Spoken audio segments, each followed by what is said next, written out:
Staff meeting Thursday, September 15th, this 10:30 a.m. We're talking about the success, that's been going on in the school system and risk of the school system. I just asked Brandon, how would you get rid of all the woke people? He said we would. Could you go over that? Sure. Yep. The Could you hand over to school? Yeah, the most parsimonious maneuver is to give the schools to the teachers who stood up against the stuff but couldn't make headway because there was too many of the others. You just remove the others from the school and then put those teachers ahead of teaching and the school and hiring. What's the problem with doing what we've found works in every other industry, which is eliminating administration and putting control on the teachers? There isn't a problem with that. It would save everyone money, time, and headaches. Is abort education useful? The way we do it now? No.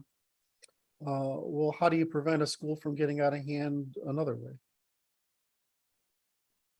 I mean, you have markets, right? That's the only way.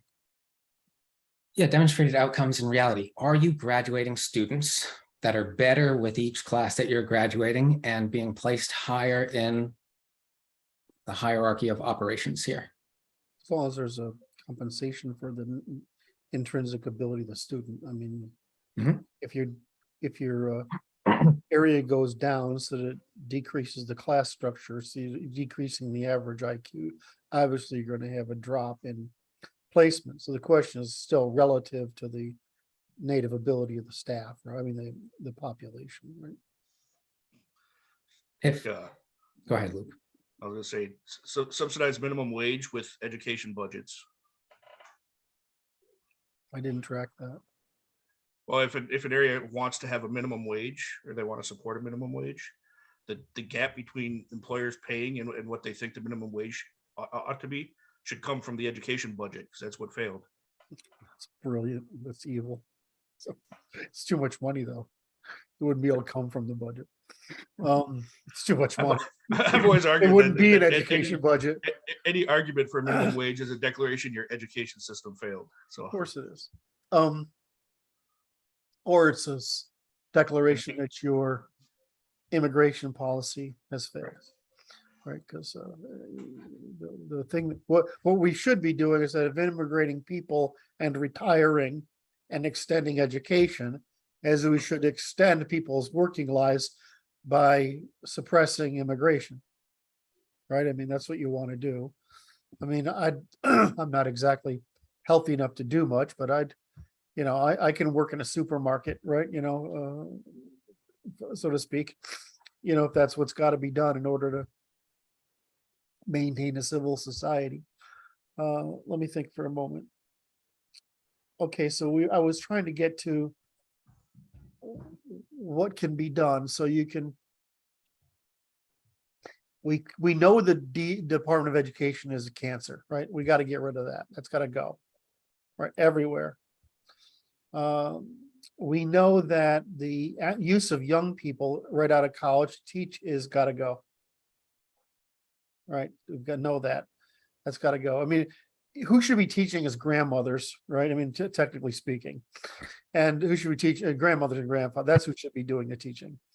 Not young people, because young people are vulnerable to this indoctrination, right? They're also, the younger people are less, they have less real world expertise. They also are predatory upon the students if they're in one generation of them. Like, you want to put the experienced people in there that are better at it, that are working slower, because they're going to be talking to the students. You want the younger people out there in the workforce. Right. And of course it helps with intergenerational transfer, because that's what you're trying to accomplish, is intergenerational transfer. That's right.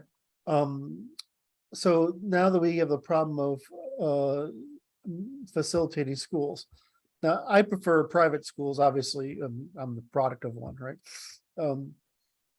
So I prefer private schools because they are the market serves.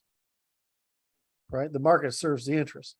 The problem is for private schools is that it's actually quite expensive to educate a child in a classroom with 15 students. And so well, the issue, are you trying to discuss that no one would educate the people at the bottom if we didn't subsidize it? I disagree. I mean, I would.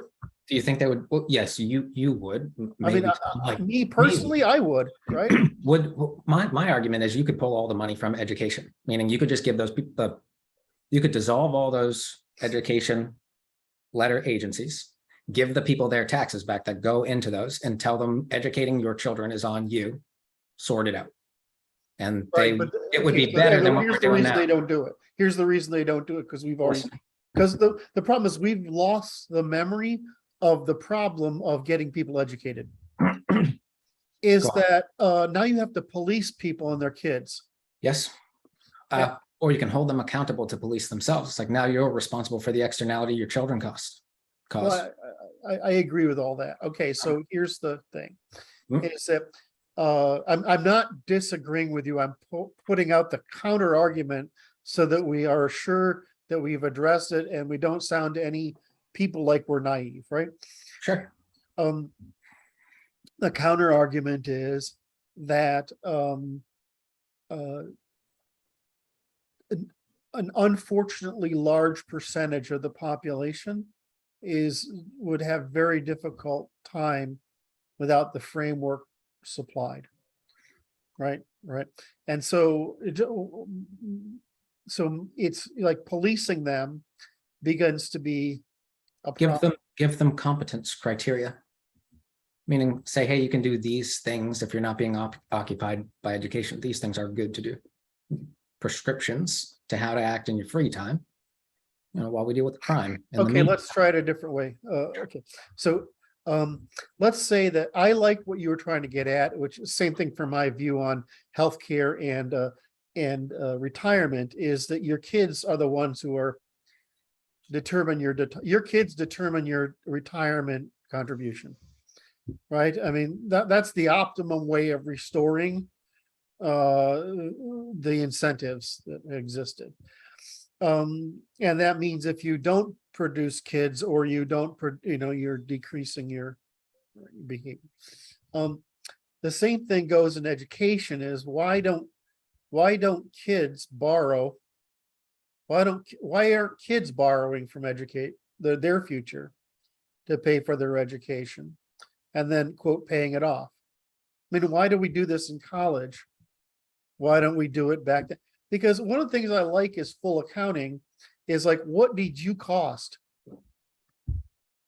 What have other people paid for to you? Because if that happened, you'd realize that, it's very few except for white males over 35, everybody's in the hole. If we did education properly, it wouldn't show up as a cost. It would show up as value through time. It has a price, but you're gonna make money on the investment, and more people would invest in Well, we know that, but I mean, you still have, I'm just saying that you put a cause and effect relationship back in place, the same we do medical care, unemployment, and retirement. And so it's not, so it's anyway. So the point is, I'm trying to get away from the benefit of scale, is that you could borrow against the future. Yes. Right, that's the net result of it.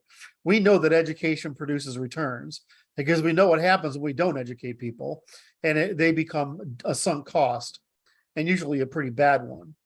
It's sort of like the way we know that the data's in on mass incarceration fucking works, right? I mean, even if we discount for things like the change in the male population, etc., mass incarceration works.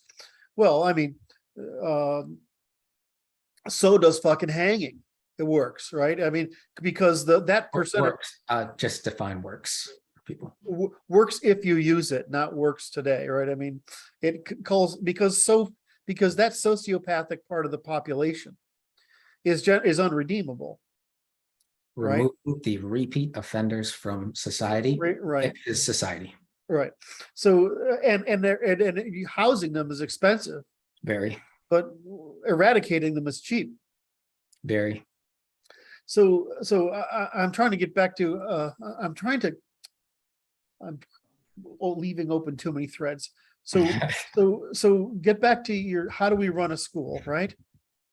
How do we operate it, and how do we finance it? So the optimum would be if we did it universally, the optimum would be a market, right? Right, that would be the optimum, and you would send your kids. The way to finance it optimally would be to borrow against the future. So a kid basically pays off his education over time, which is he does anyway, right? That's what taxes do, right? So now the difference is that he pays for the next generation instead of us just accounting for it, and he pays off his own, right? What we want to do is restore that cause and effect. And then so administratively, the market is the best solution, right? Because that evolves the administrative problem. So then you get into the issue of, well, we need multiple economies because people have levels of responsibility. Do we need levels of schools?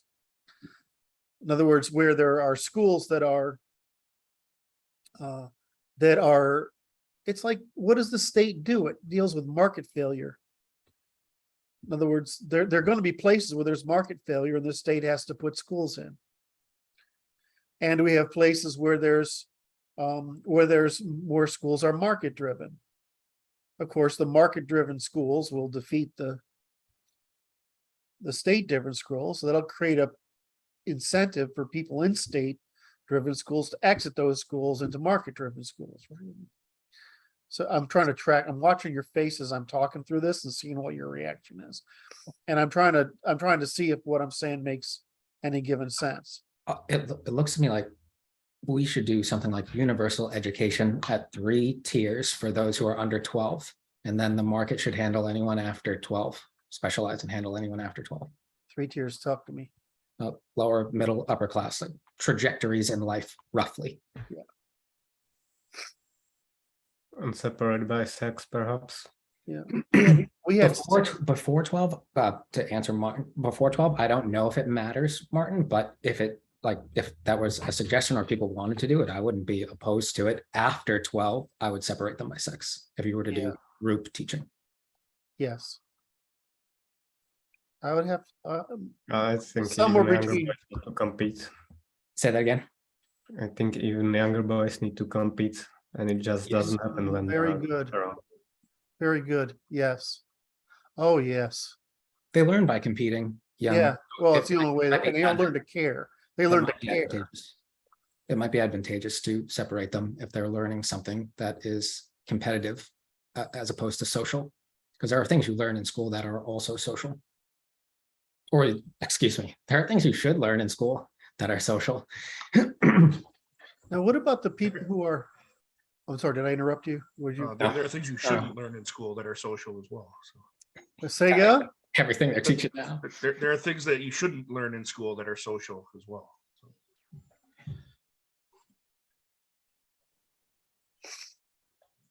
I would love it if they just taught our work, which is pure science and cooperation, and the parents do the rest. Right. And the parents can choose to, because that's what happens anyway. Right. And then you develop trust between the children and the parents on some set of whatever. It's like crazy young Christians drive me nuts, but I kind of like them as adult citizens.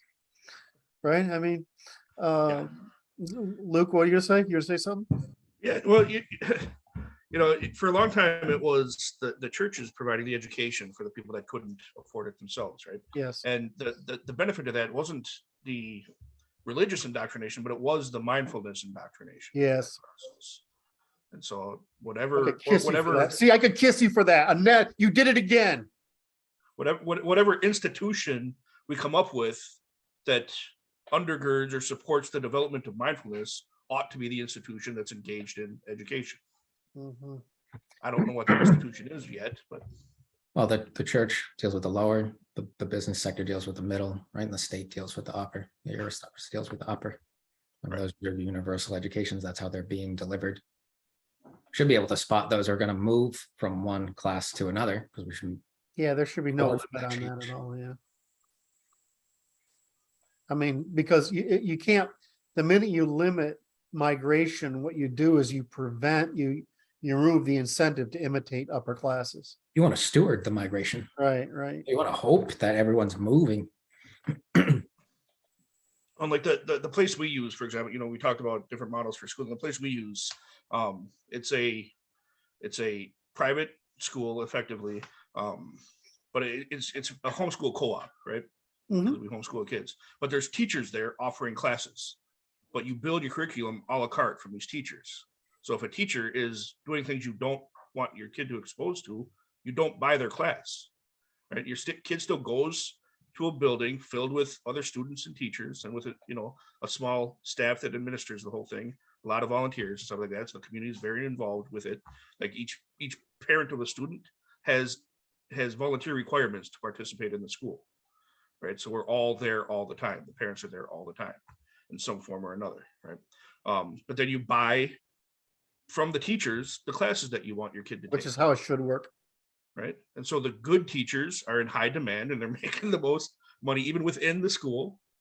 And the bad teachers disappear very quickly because nobody wants their children in those classes. Yep. And we're all aware of it because we all spend time there as part of the requirements of having our student in that place. We all spend time there engaged with the people that are at the school, with the students, with the teachers. Imagine how many people would staff. go into teaching if it was on merit. Right. Make the school buildings that we have that we spend millions and millions of dollars on worth the money we spend on them by using them like that year round. Right. Well, and people complain about, the gap between what teachers are making and what professional athletes are making, right? I want to see quality teachers making more than professional athletes. I want it to be as hard to become that kind of teacher as it is to become a professional athlete. Right. I want those bars to be the same. I want them making as much, but I want the barrier to entry to be there. That also will remove the students from looking down on teachers, which they do, because teachers make a pittance of a salary and no one is looking up to them when they're in class. The teachers can only make as much money if it scales, which means basically teaching over the internet. Right. Yes. Which is where you get to, right? You get to teachers in the room, right? Managing, in other words, you get a curriculum produced by the best people in the country, and you get the lesson planning delivered by, in other words, the individual management of student progress by the teacher in the room. You imagine what that would be, how fucking awesome that would be? But and what I want to see in that regard is I want the teachers building the lesson plans like you described, but then I want the mindfulness facilitators to be the ones in the room, and that's all we train them on. Correct. Is the facilitation of mindfulness. We actually need something like this in order to address how reality is going to play out over the next decade. Yes. Need to train people this fast. Because it's going to suck dick. It's going to be terrible. Unless you're being trained. Excuse my technical language. Yeah. Yep. It's going to be terrible. Luke, So sorry, I didn't mean to. no. I'm a little bit excited right now, so I'm more interruptive than necessary because it's such a great fucking idea. So, because it's not theoretical because you're doing it, right? That's the why it's so. Now, how does the economics work out? As far as what? Oh, how much do you pay a teacher for a class? I mean, what is it costing to put this together? So, and again, it's one of those, the teachers can set their own rates at this place, right? I know, what that doesn't tell me anything. Right. And I don't remember offhand what we're paying like per class. It's yeah, I don't have the numbers in front of Okay, me. so my high school today is over, my high school Right. is over $30,000 a year. I don't believe it's costing $30,000 a year. That's per student. Yeah. Yeah, no, that's per student. When I went, I can't remember what it was. I think it was like 10% of that. It was like, it might have been 7, right? When I went to college, it was less than 10, right? And all that money is not going to professors anymore. Correct. All that money is going to administration. That's right. Most of the people around here, where I am, Northeast Massachusetts, can afford the taxes here, afford to send their kid to private school, then to college, and just that's the cost of being a person. Like most people cannot afford that. That's right. That's not an affordable thing. You It's like- can't have education be not affordable. That's Right. a nightmare. Like my kid, we sent him to, what's the Montessori? Bad fit for him. My kid needs like military school, right? But It's for feelers. what? It's for feelers. It's for In feelings, Montessori school, it works for feelers. right? And so, but and then my nanny is 45 grand a year, right?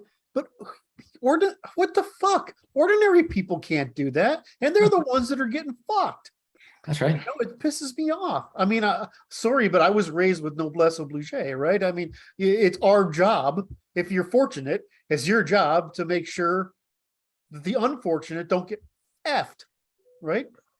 Oh, they should know that, because if they do, like, they're a larger cost than them not.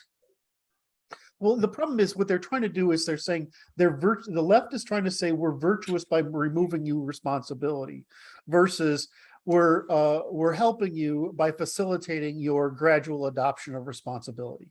They're adapting to the children instead of the other way around. Way around, exactly.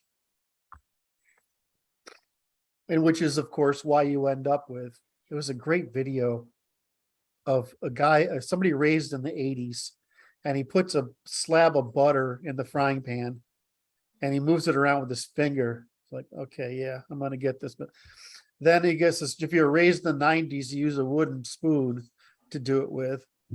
And if you're raised in the thousands, you have this long thing that's way away from the frying pan, and you spill the butter in it and do it from there, which is a great example of the increase of fear due to infantilism and maladaption. I just love that little, I don't know, it's on YouTube somewhere, right? Somebody sent it to me, so I just thought it was funny, but it's a great analogy for it. Now robots are going to do it for them. Yeah, it's nuts. No, robots, so- robots going to do it for the people who can afford them. Right. Yes. So Robot, some of the other stuff- a robot is the cost of a slave. Same fucking difference. Luke, I interrupted. No, that's right. So the place that we use, just going back to that, I was just trying to look up some numbers. So it's only a couple days a week, which I like, right? The rest of the education is literally on the parents, right? You use it as much or as little as you need. So there's no like, yeah, your kid has to be there 5 days a week, 8 hours a day or whatever like that. They do have things like a lunchroom on site where your kids can buy meals if they happen to be there across the meal time. They do organized activities. They do the field trips, all that kind of stuff, as a school. So it's like you get all the same benefits of participation. And still, you can, even if your kid is taking 1 or 2 classes there a week, right? It's the same thing. And so like for us, there were times when our kid was there for literally for 2 classes in a week. There were times when he was there for 5 or 6 classes over the course of the days that they were open, right? They're only open a couple of days a week. But I don't think our costs ever got over, a few grand for being there, right? Regardless year? of how many classes. Yeah. Regardless of how many classes we were taking. So this is the problem. Like, the problem with college is if you're going to go to college, paying the teacher isn't too bad, but paying your room and board turns out to be, the combination means, we're getting up into 30K Right. to pay for you. Well, I mean, I can understand that, that when I look at that, because that's just, if you just look at, the overall cost of paying just the professor, then paying your room and board, you're up there. Now, can you do it for 15? Not really. Yeah, But how many colleges, how many people we send to college need 4-year degrees? Something like 8% of them or 10% of them. How many people we go to college need 3-year degrees? Maybe 20% of them, 25% of them. How many people that we send to college need 2-year degrees? Probably half of them. Whereas, and how much, how many of the things that we give 4 degrees for that account for women's graduation rates in college are really 1-year job training? Most. Most. Right? Well, and it's not good training. And it's not very good what they get. And so we're burning a huge amount of capital that's going largely to people who have created a church, the administration, whose purpose it is to undermine our civilization, despite that they have no experience in the real world. But They're, you know, they're actually in the church. we're not serious people because we could have took the college loan opportunity to strip the colleges of their funds and endowments and make them pay for the degrees that didn't work out for the students. They baited into getting them. What's we the didn't. status of that thing anyway? They gave the money to the banks as cash flow. They gave everyone $10,000 off their student loans. They gave it to the banks as cash flow so they don't have to go bankrupt the next few months. Well, that, okay, you know what? I'm okay with that, right? That doesn't bother me. So on the other hand, why don't they take it back to every living person getting a discounted rate on their college education? I mean, my total college was probably what, 10 a year, so it's 40, or I went to school extra, so 50 grand, right? So what's my approach? What's my discount? Change the cost of the dollar over time. That means it was 100 grand. So okay, put it right, give me a credit. It's the same thing for the housing crisis, right? With the house prices, crash price 2008. They should have just written down mortgages. Yes. Right. That would have stopped the worldwide recession, right? Instantly. Yes. Mm-hmm. Right. Just write down the fucking mortgages. Right. And even if you have to throw the money into the bank, so what? And anybody who's not been paid off a mortgage, right, within 30 years, give them a discounted pro rate on it. And anybody who wants a mortgage over the next 10 years, give them a discount on it. They should have solved the housing crisis at the same There time. were That's what that precisely is. two of us that recommended that. Me and Galbraith. That was it. Two of us. And he fucking died. If he hadn't died, this is a guy who's pretty much on the center left to left, right? An economist. Oh, that's a housing solution. That was give people It was housing. the solution, right? I mean, yeah, exactly. Fix the housing problem. You fix the housing problem and you fix this, because all that happens when you change something that's that big at a part of an economy is everything has to reprice now in relation to it.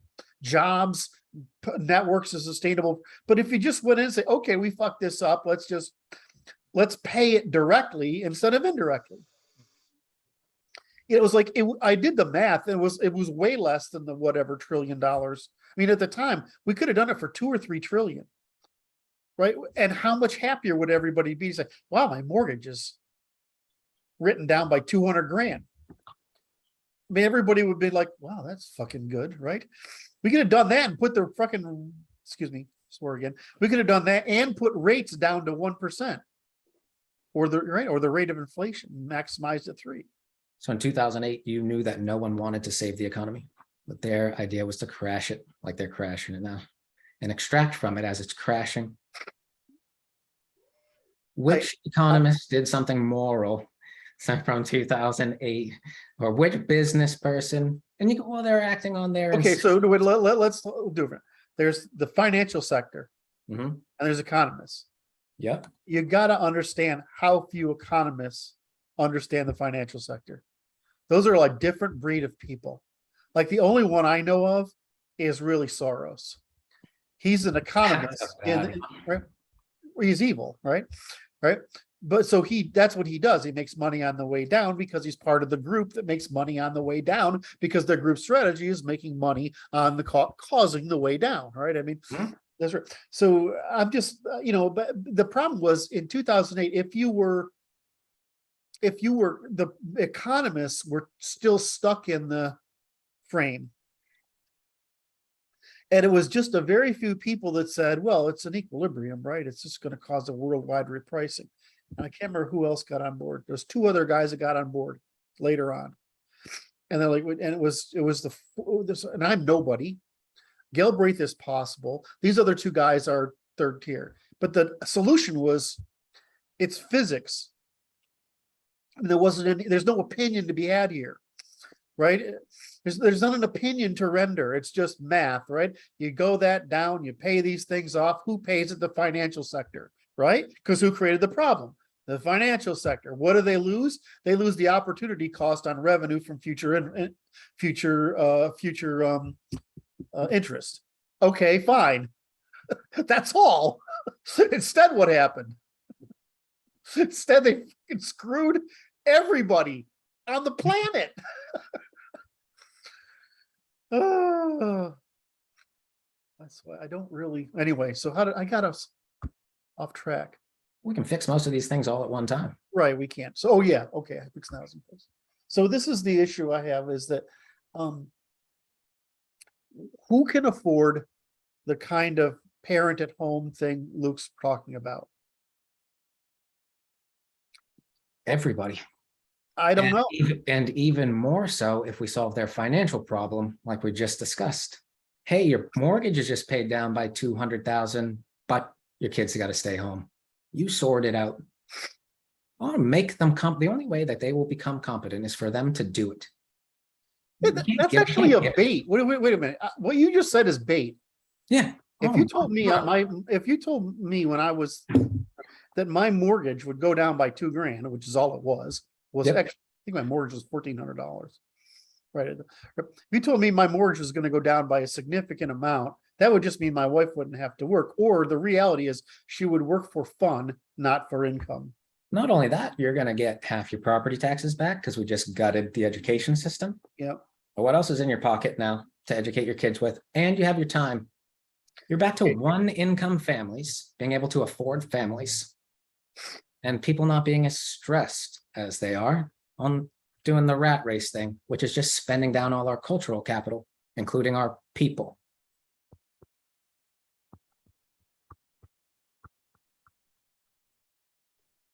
Okay. The problem, I'm trying to address one thing. The problem of middle-class people thinking that our solutions are scalable to the bottom. And I'm just trying to figure out what happens. Let's say I make $19,000 a year. Mhm. I'm a single mom, I make $19,000 a year. What do I do? You don't have to work, you can stay home. What are they doing in the economy besides spending things down? What jobs do they hold that aren't making this place go backward?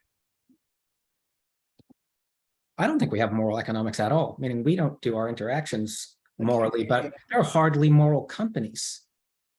At what are they driving? Yeah, it gets more clear when you say what's the net tax revenue per person in the United States, and it's really fucking small. And so the minute you try to take care, you start talking about, you look at the Social Security, Medicare, and just that's most of the budget is those two, right? And people bitch about our government, but the discretionary budget's less than a third. It's probably a quarter now of the overall budget, somewhere between a third and a quarter. I can't remember right now because I haven't looked at it recently. But I mean, the non-discretionary, which is really if you had the military, Medicare, and Social Security, that's great. But now you expand. We know we're gonna expand Medicare and Social Security to the point where they're unrecoverable. We can't get down into subsidizing stay-at-home moms. You just can't. This just can't be done. There's no way to do it. What's the matter, Luke? Well, part of the problem that we're discussing here is, are we talking about a transitional period or are we talking about long term? Because long term, communities won't be able to afford to produce that person. Yes, we're talking about That person right now relies on subsidy from great distances. I am always talking about a transitional period, and just for a little pushback, like someone going to work, driving there every day, doing God knows what to make $19,000 a year. All that money they're making that is backwards. That is a waste of time, right? That is capital being spent on, I don't know. It is cheaper to subsidize those people because what they're doing is costing through time, not making anything. Well, you're saying there's going to be two economies then. At least, well, I would say I would do there's going to three. be three, right? Care, production, protection. Yeah, right? yeah. So, yes. So you have what you'd have to do is you'd have to have, essentially what we do is we have what do you call it? The card you get to spend from food. Yeah, like the EBT card. Yeah, EBT. Food stamps, right? So a food stamp is a token, right? In classical terms, it's token money, right? And token means it's limited to what you can spend it on. Right, so you'd have to have a token economy, right? Which is the people who, because that's what's going to happen with automation. It's going to drive all these people into a token economy.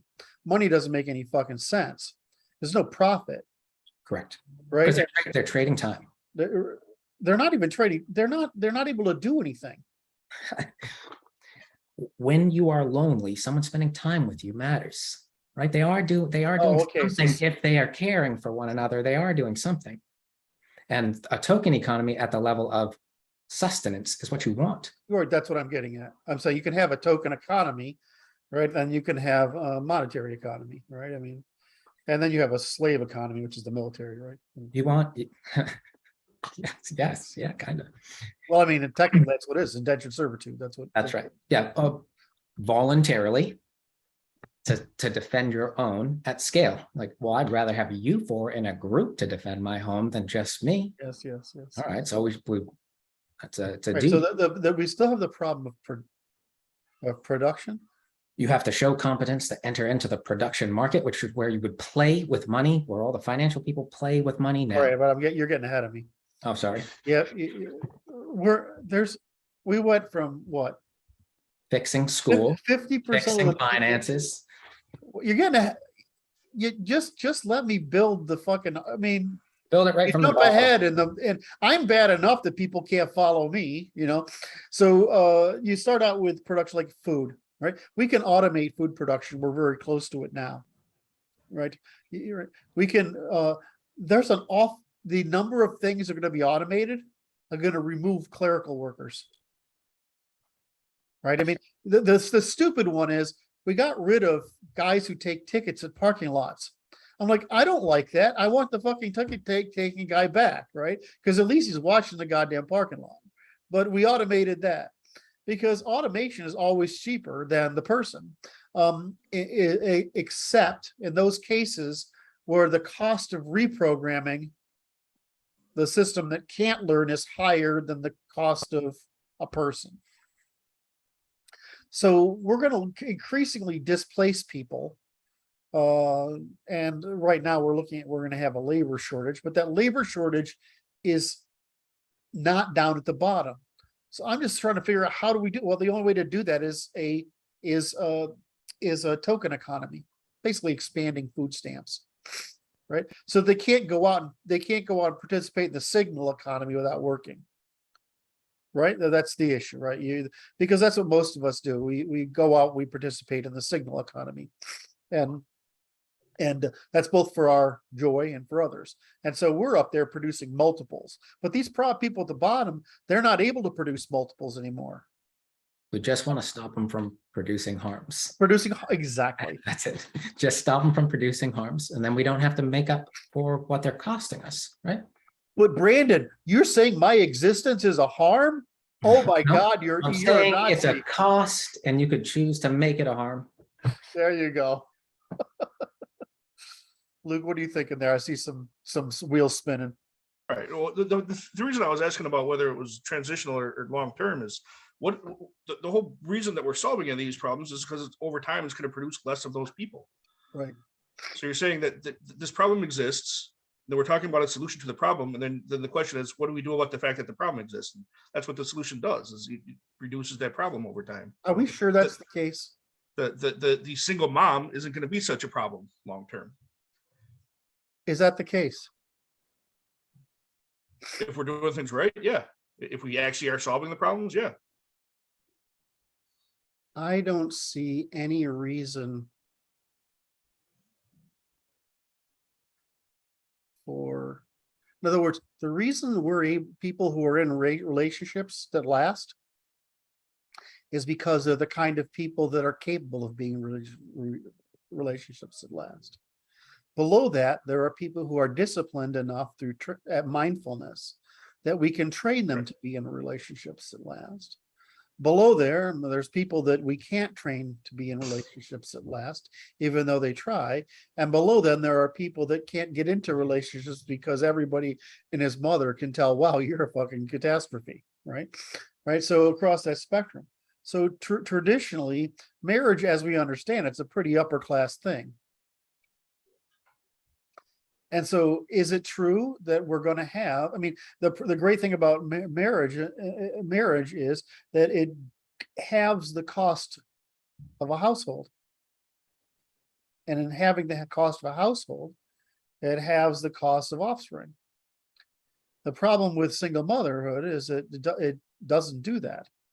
It restores the cost of offspring, and because it restores the cost of household. So my concern here is that at the current rates that this is expanding, with the incentives that we had, and now what I'm worried is we're going to produce more incentives to do this. It only makes sense for people who are of exceptional character, not exceptional, above character above a certain level, with common interests, who marry people within their metaphysical value judgments, and who have been trained with mindfulness either by genetics or by family or church. Those people can be married. But what about this increasing number? It's like 80% of blacks now, 70% of Hispanics, and 50% of whites. And there's a fucking reproductive catastrophe that ends up in an economic catastrophe because we've effectively doubled the cost of household. If we remove the ability for women to predate on men in the courts and with children, then I think that's probably a lot of that is going to go away. Yeah, that's my view. A lot. This is reflective of me saying we have to solve everything all at once. It's because usually people talk inside of a marketplace and they look for answers inside of that marketplace. But what puts limits on that marketplace is the other marketplaces touching it. The answers don't come from in here. The limits come from the other markets. Mm-hmm. And people don't jump out to that level of abstraction when they're solving problems. I could make sense of that. I could believe that if you took away, and you'd have to restore, you have to restore interference in a marriage, liability for interference. Correct. Relationships are hard on people too, and they share. Yeah, but everybody who's been married knows what that costs. It's fucking horrible, right? This is going to be the first generation of leaders that don't have a past that isn't obscured by not being directly recorded. This place is much more transparent than it's ever been. And there's a necessary maturing that comes with that amount of information that you have on everyone. In other words, the general thing is that the general rule of stupidity is that people possess fragmentary information and overconfidence in its value. Right?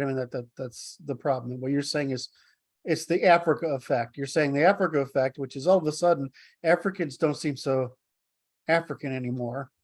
They just seem like poor people, right? And because they are exposed to the same information stream. What you're saying that this increase in transparency domestically is over time going to lead to the decay of prior presumptions and the emergence of new presumptions about the world that have to do with the real costs of this behavior. It already has in the reverse, meaning the internet has told people things about this place that are not true. That you can be in proximity and density with people that you cannot be in proximity and density with, because bad things happen under these conditions. That wasn't clear what you said. People think they can live the way that they're living now, despite what they're doing, harming everything around them, including themselves, all the time. Right. Well, it's responsibility evasion. How can you be responsible if you're being lied to and don't understand? You can't. And that's what we're trying to explain to people. You can't see your way to responsibility and accountability and thinking straight if everything around you says that you don't have to. Or, yeah, that not only you don't have to, and that responsibility was oppression rather than capital generation. And yeah, it's not your fault, and you don't have to pay for it, and you'll be rewarded for it. That is training against it's really training with your will, because it's your instinct to want to get all that stuff for free. You have to be wise enough to know that none of that stuff is free. Okay, Luke, let's go back to your question. Is it true that it will get? Is it true that the economic? In other words, if we were, You were asking a really smart question, which is, will the problem shrink over time? I don't know if, I don't know. I know that there are multiple things we can do to restore the Western civilization's organization to maximize responsibility, because maximization of responsibility increases capital, consistently increases capital in the commons, reducing the need for individual income for everyone. That's our basic math, right? I mean, if you can be trustworthy and tell the truth at all costs and face truth before face, and then you maximize your responsibility, then what if right down to the bottom, then what happens is it's most easy, you benefit from all the via negativas you've just eliminated, which is a reduction in all transaction and opportunity costs, resulting in higher cooperative velocity, which produces higher wealth. But we don't think of the behavioral commons and the informational commons as capital structure that we depend on for all that cheapness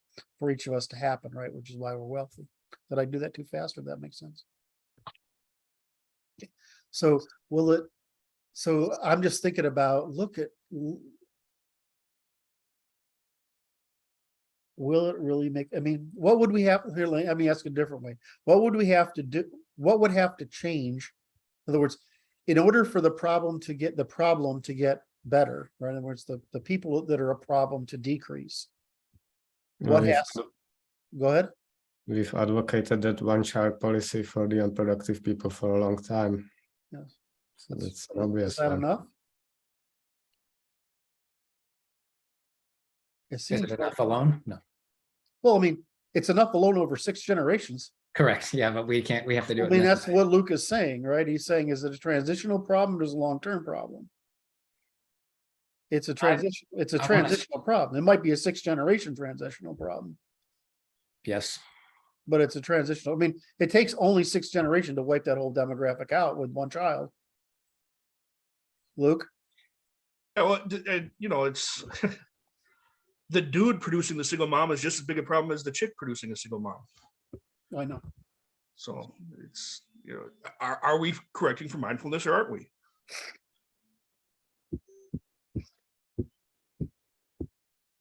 I don't really see them. We have, Oh, it's the right question, but go I ahead. know it's right. But what we're looking at is we can't afford to have children because our adults are children.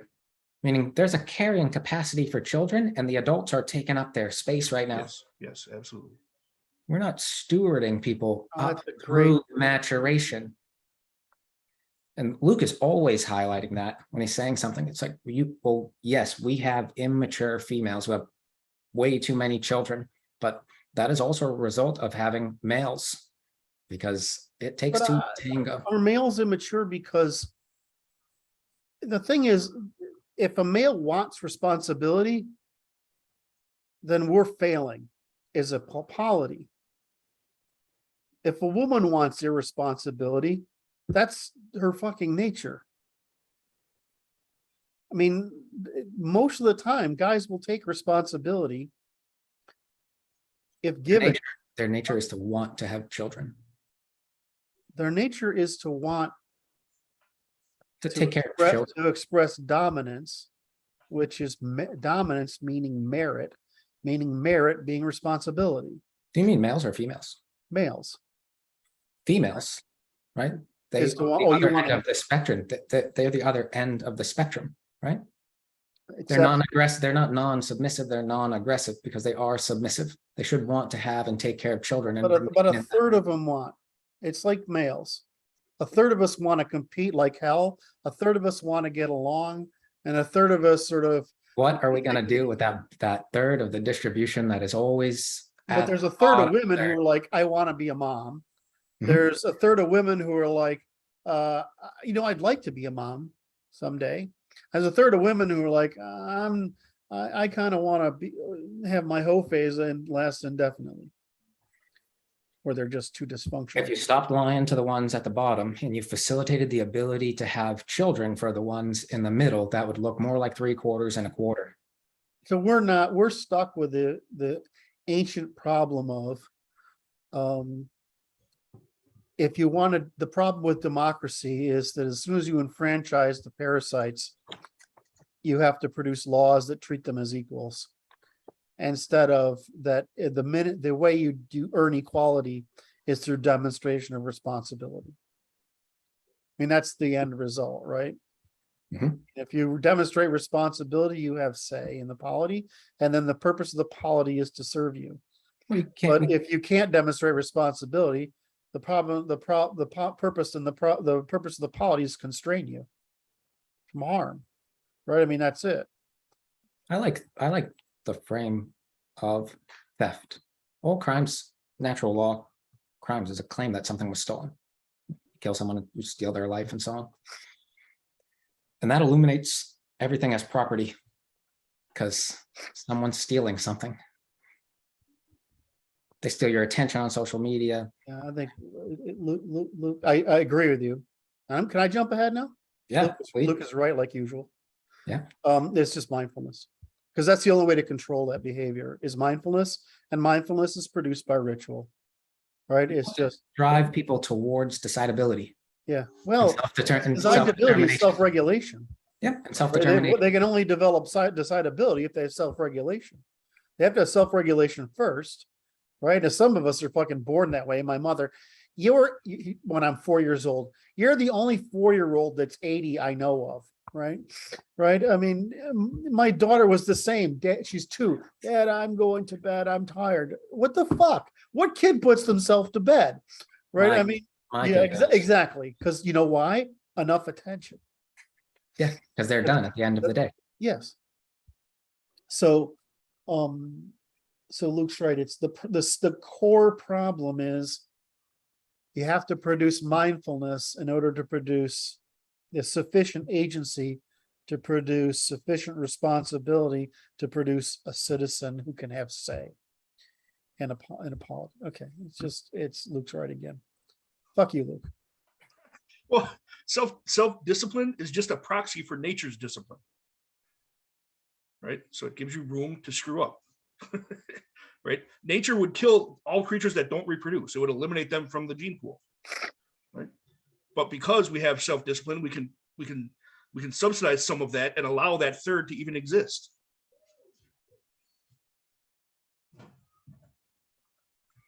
So this is just, I'm sorry, this is a great conversation, but it just, even I realize I have the same temptation everyone else in the world has, which is there must be a compromise solution, and there isn't.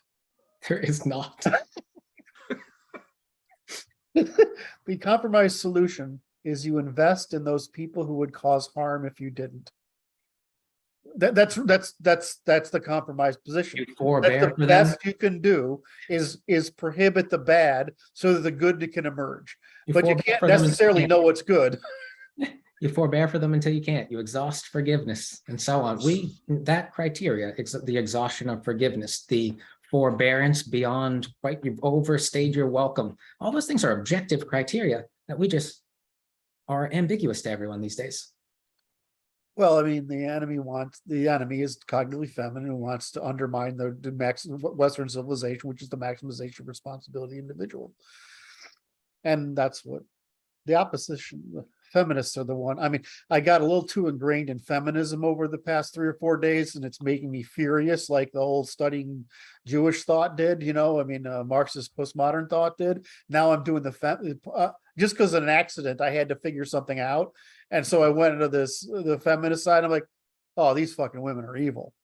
Oh, they are. Like, well, sorry, Martin. Again, it's the same exact strategy with the only difference that women actually need men to reproduce. Yes. But it's, the point I've been trying to make recently about the difference between evolution and domestication, right? Domestication allows things to exist that evolution would never allow it to exist. Correct. So a lot of these things that we're talking about, they only exist because of how we've approached domestication, right? Which makes them solvable. We don't have to change our genes. We don't have to change anything that we've evolved to be. We just have to change parts of how we've chosen to domesticate ourselves. So what happened in liberalism, liberalism in the classical liberal terms, is government's job was to do good instead of prevent bad, and that's what goes wrong, right? And the real answer is Marxism is, again, let's take over government so we can ostensibly do good. When the reality is that the purpose of government is to crush bad people so that we have as few of them as possible, right? And to those people who aren't bad, they're just not trained, domesticated yet, to domesticate them. In other words, the purpose of government is to protect good people from bad. Right. You Yeah. should hardly hear about the government unless they're coming in to save you like a fucking hero. Yes. Right. But there's I mean, but that's true, except that let's be realistic in that, and that the via negativa for the state and the law, right? Their job is the via negativa, but we still need the positiva, right? Which is to construct commons that otherwise. Institutions, commons, sure. Right, Well, right. they think that if you make the commons beautiful enough, you don't have to police it anymore. Yeah. The problem is every time you hang up a plant, the bad guy takes it. Yes. Well, the more beautiful they are, the more people are going to want to take from them. Right. It's like the criteria for beauty. What would happen? I'm just throwing this out there. So let's take an obvious one, right? It's not only stand your ground, but if anybody's trying to steal something from your property or whatever, that you go ahead. Right? Okay, well, that one isn't hard, right? Right. That increases the risk of the really scary stuff, which is home invasion. I mean, most of us we can tolerate crime, street crime, whatever, but break-ins and robbery and home invasion, that's pretty fucking, you got to kill those people. Now, what happens if we do, what's this guy's name in the Philippines? What's his name? Duarte? Oh, I know who you're talking about. What's I don't know how to pronounce his name. Duarte, right? And he's like, we're not gonna, all he said is, we don't prosecute killing drug users and, Correct. well, now the problem you'd have in America is try to, the next thing I know, somebody try to set me up as a drug dealer, right? In order for the, right. So you have to, it's gonna be some it's, you got to be liable in the case that it's a setup, right? But what would happen if we allowed that again? So Go just ahead. from the standpoint of law itself, right? Universal standing, right, opens up everybody to have standing to bring, something to court, right? But it also means you better be right. It carries that responsibility Yes. with it. So all we're talking about is that same exact thing, right? You have universal defense, but you better be right. I use the example like in civil court. If you were to bring me cases, what I see most of the time is like, both you are criminals, both you owe all this money, like don't come here with this, like either sort your differences out or like you're both paying. This is retarded. I'm watching court shows like, oh, you're just trying to extort one person or the other and you're the decider. Like, no, let's take from both these people. They're just criminals. They just act like criminals. So don't come to adjudicate problems, solve it among yourselves. Because that's how people can be brought into the system. This should be super simple and it should go very fast because it should put people to work doing what they have expertise in and nothing else. What if we could flip that switch right now? It would be abused to begin with. People Yes. would be bringing frivolous cases. They'd be bringing vengeful cases. They'd be The trying way to it make works out over time, though. Right. But the same thing is true with if we went to universal defense, self-defense, but that's a cost that I don't know that we want to pay. So we have to come up with some sort of transitional period or transitional Yes. mechanism to get from A to B, right? Can I I don't draw know. a connection to reality and see if you can play with it a little bit? Yeah. In Chicago, they just loosened the laws for all sorts of terrible crime, second-degree murder, trespass, kidnapping, and so on. So they're gonna let people out who do these things. Right. They're not going to kidnap you if you kidnap somebody. The police will not be able to remove people from your property. This all takes effect in 2023. The sheriff was saying, he's like, you can make it to Alaska before we can pursue you under the law They need 48 hours if you violate your parole and so on. So can you squeeze those two things together? Because I see catastrophe on the horizon unless we teach people how to use the new criteria that's arising to protect themselves, protect property, and steward forth self-determination. I don't understand your question. Luke might. Luke, do you understand? Illinois Safety Act, right? That's the one you're talking about, right? Yep. Where they're trying to make law enforcement more gentle and more inclusive and I everything, guess. right? Sure. Yeah. So they want to make sure they want to go through a bunch of additional steps to ensure you're actually a criminal before they enforce any kind of criminal cost upon you, right? Which means they have to introduce additional tolerance for the existence of crime in that period that they're taking. They think it's not going to cost anything, but that's what it's going to cost. It's going to cost it's going to cost them that tolerance and the additional opportunity for crime to be committed, right? So Can you help relieve my ignorance here? I don't understand the motivation for this law. They don't want cops killing Black people. I don't want Black people committing crimes that need to be killed. They don't care about that. They don't want cops killing Black people. So they want to create an additional buffer with additional responsibilities on the police, additional burdens on the police, that they have to go through additional steps before they can detain you for a crime. They can arrest you if they see the crime in progress, but they can't hold you. There's no, they reduced all kinds of pretrial detainment and all that kind of stuff. So if they can't remove you, like Brandon said, they can't remove you from private property if you're trespassing, things like that they just aren't allowed to do anymore in 2023. Right. So then why would I so stay? then how do you Why would I protect live yourself there? from those crimes? People are petrified. I mean, you wouldn't. I can still wouldn't hear. stay I there. can fill my coffee. Yeah, Keep yeah. talking. You wouldn't stay there. A lot of people are trapped there and express being just afraid that they're now trapped here with what are criminals who can just be criminal. Right.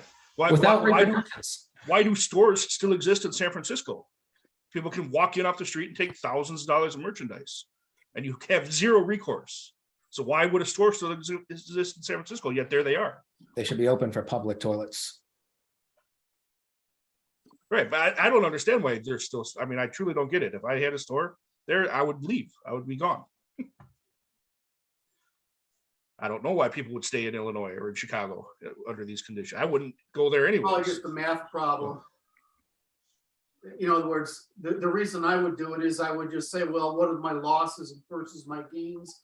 And Right. Well, I understand the national chains that they can do the math problem, but if that was in my neighborhood, I can't do the math on that. I'm losing every time. Every theft in your neighborhood makes your neighborhood a bigger risk. Makes you less safe in that neighborhood, right? It imposes a cost on the community. Every single theft does. I don't know why people stay.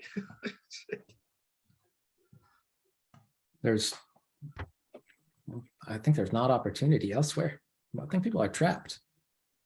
People discuss being trapped, demonstrate being trapped, argue and justify them being trapped because you give them solutions and then they give you excuses why they can't implement them.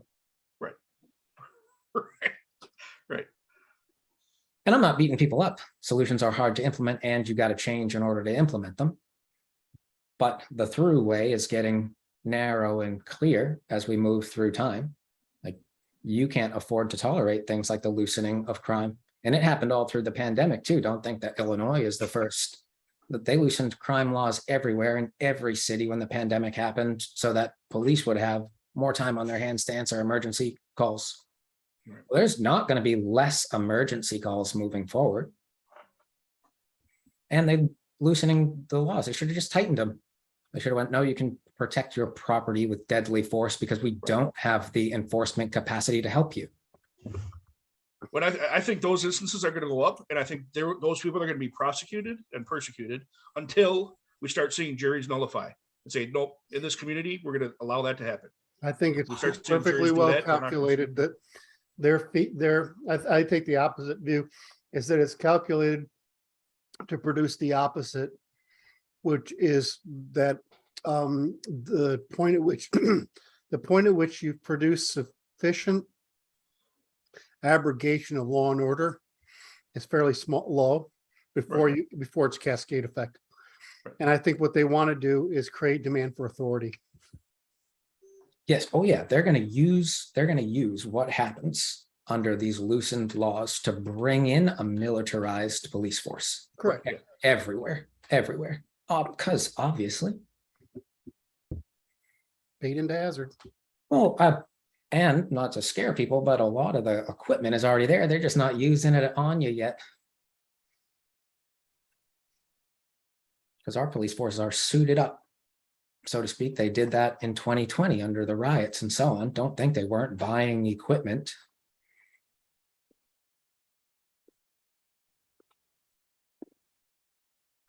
That's the problem with the government.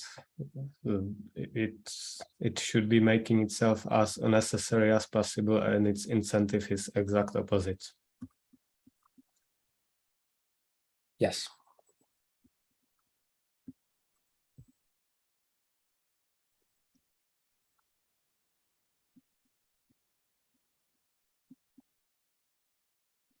So we're discussing what the transition looks like between now and what a competent populace looks like, because we're helpless to deal with the problems on the horizon as a group.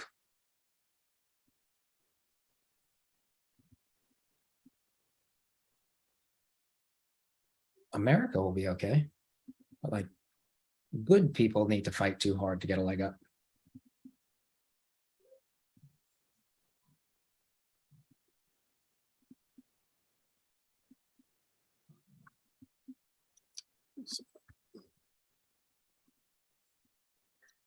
Trying to get back to you. Well, you can't make the left agree to what we're talking about, Nope. so you can only separate I want to or prosecute, conquer. I One want or to the other. prosecute them.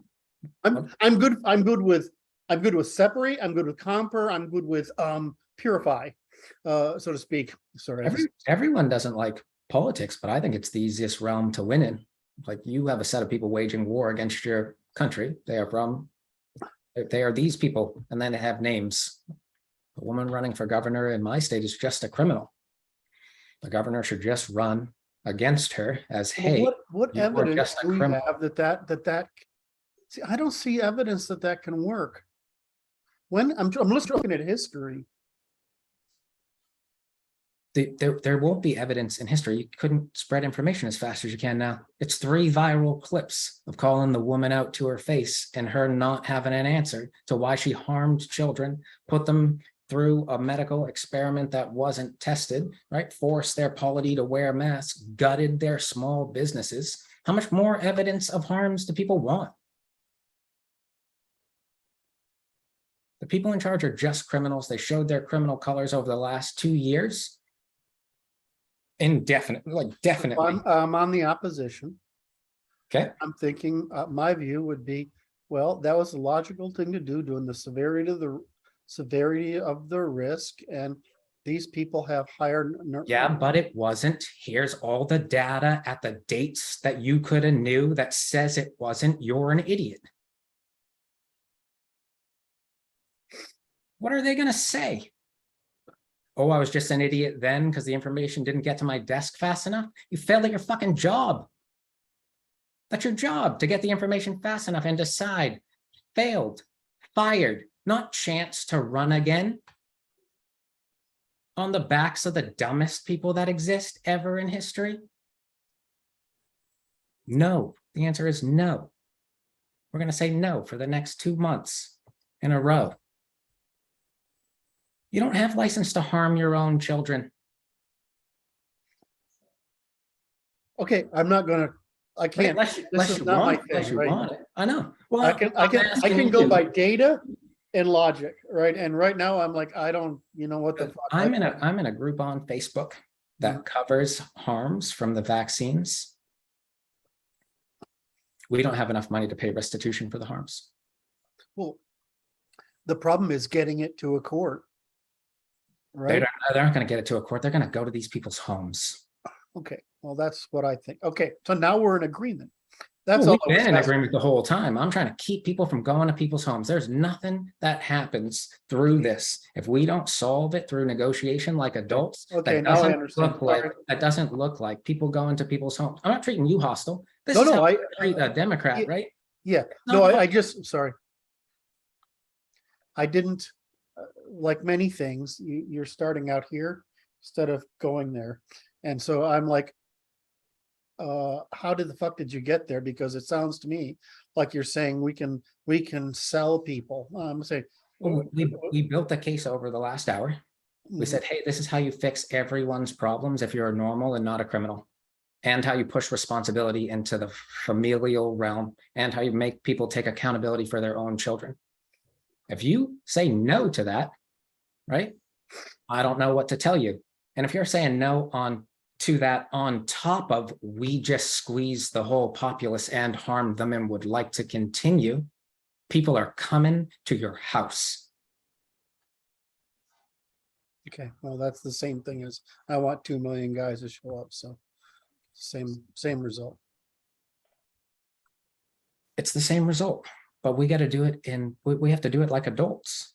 They think that there should be like a contended election, the midterms. There should be a threat. Ron DeSantis just sent 1,000 illegal immigrants to my state.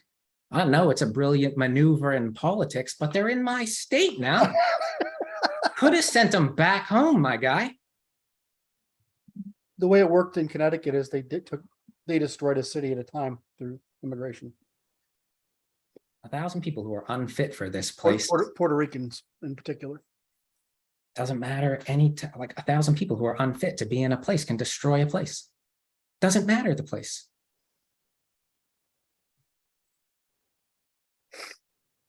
My family founded the town I approximately live in very long time ago. Mhm. And it's the third town they founded.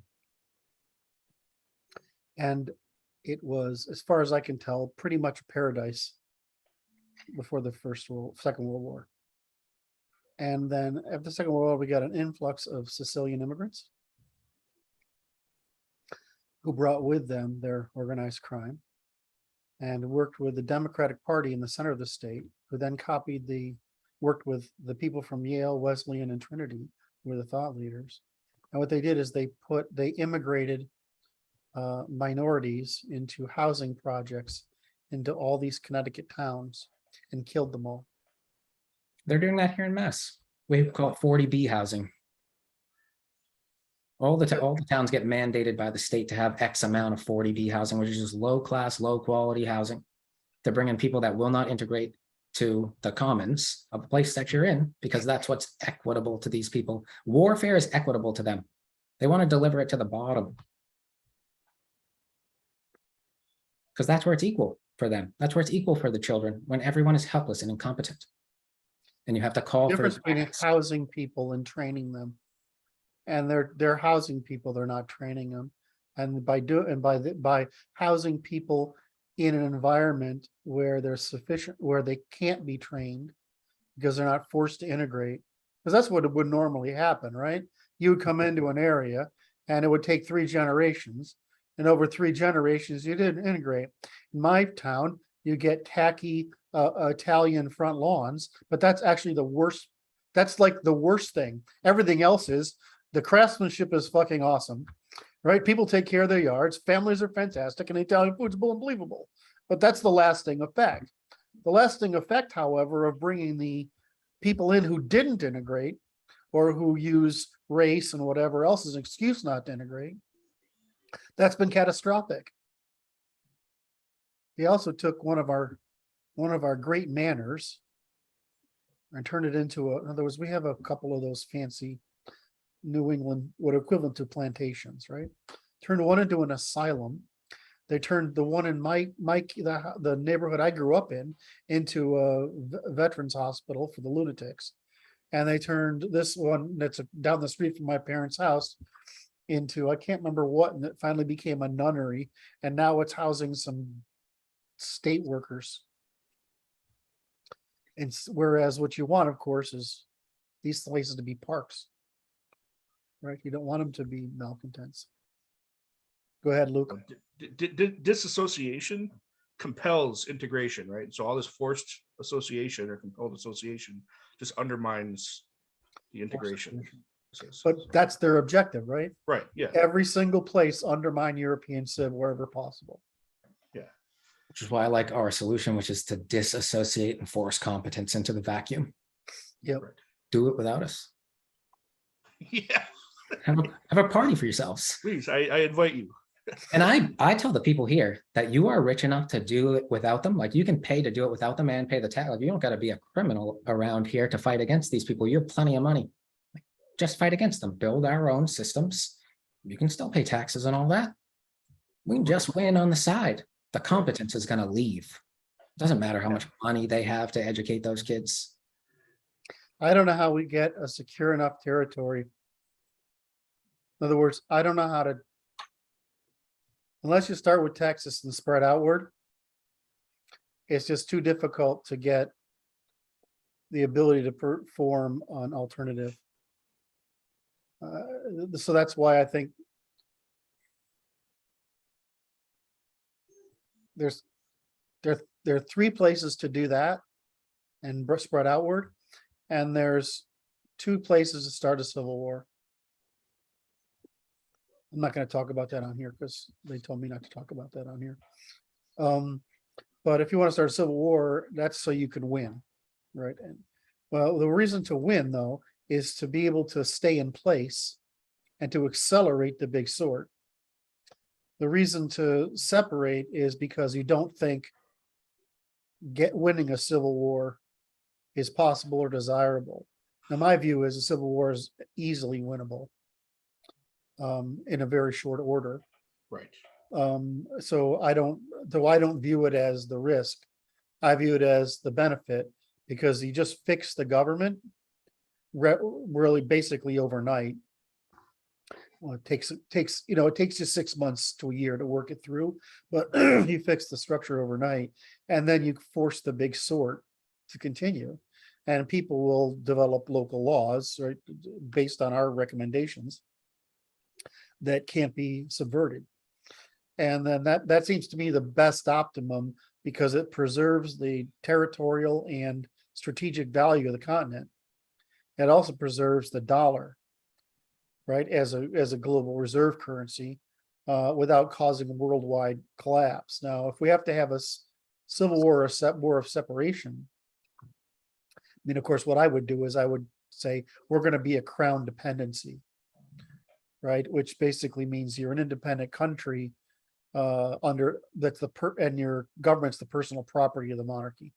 You think that's crazy, but all of a sudden you've destroyed the dollar, right? You don't have to get legitimacy. You've already got it. Because you're just one of the Commonwealth. You just basically joined the Commonwealth. You have political legitimacy. You have passports. You have the pound. The dollar just died. The pound just went up. Right. The United States government has lost all strategic and military advantage because most of those guys will join our side. So, I mean, I don't really see there's there are plenty of options available, and we know that the federal government is too weak to stop them quickly. It is strong enough if we continue to allow this incrementalism, which is how they've chosen to fight the war against us, is incrementally, which is why the FBI is going out and do their second round of oppressions right now.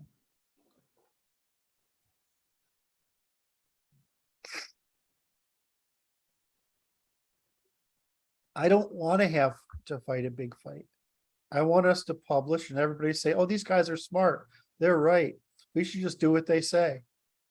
Wouldn't that be nice? Neuroticism. It's threat detection. Yes. Who actually have good threat detection. You're looking at them. Right. So I'm trying to tell people that like, the fight on the horizon is one that you don't want to fight because it's going to be worse. Like recovering from that fight is going to be worse than just taking over. Tell them. How do they get away with calling us warmongers? We keep telling them it's going to fucking happen. We're even telling them how it could happen. right? I mean, I got in trouble for saying this is how it would be done. I don't want to do that. I want to avoid doing that. So the last meeting isn't going up, is it? I can't hear you again, Martin. So the previous meeting isn't going up on YouTube, is it? Oh, I just forgot. I have it. I took a. I have the edit. I've edited it for length Okay. because I wanted to concentrate it a little bit, but I'll put it up there. Then I'll put this one, then I'll get a knock at the door and I'll say, what did I fucking say? And what do you think we're all about? And here's what I'm recommending. And why do you think we're not trying to stop it? I want to bait them into doing the right thing because they have to choose to do the right thing themselves. That's how they integrate choosing correctly, like you would with a dog.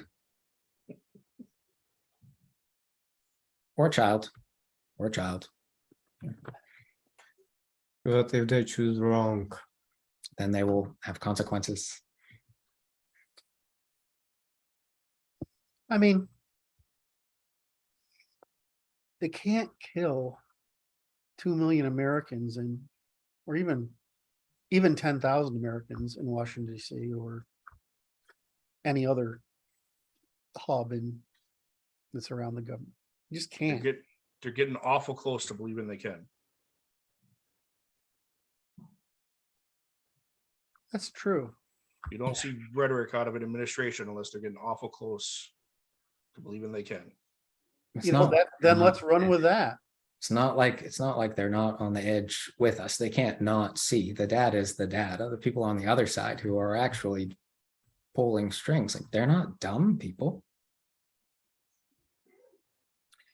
Is how viable is Trump right now?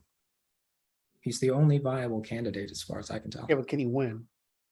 In what?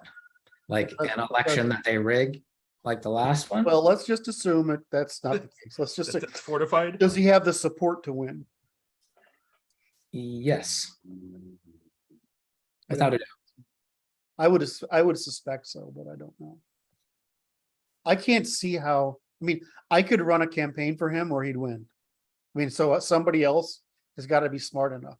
His last problem last time, he didn't have people smart enough to run a campaign. He ran it himself. I only have two questions for running the guy. It's like, well, who's going to run against him?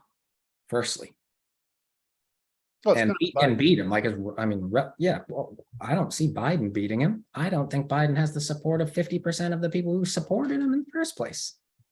How could he? And if he does, doesn't that just mean those people are stupid? If Isn't I'm- that what yeah. it means? Isn't it a test?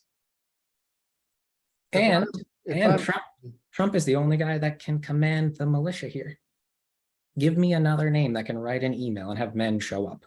And Republicans are trying to replace it with someone loyal to the regime, which is DeSantis.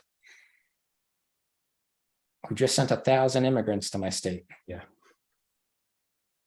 And I don't, this is my thing, but I don't know how to make DeSantis win and I know how to make Trump win. I can't see DeSantis Biden. shouldn't win. What? DeSantis shouldn't win. I don't think he could beat Trump. I think I he's don't think he too stupid could. to go. I think he's too smart to run against him, to run against Trump in a primary. That would be just, why would he do that? That'd be insane.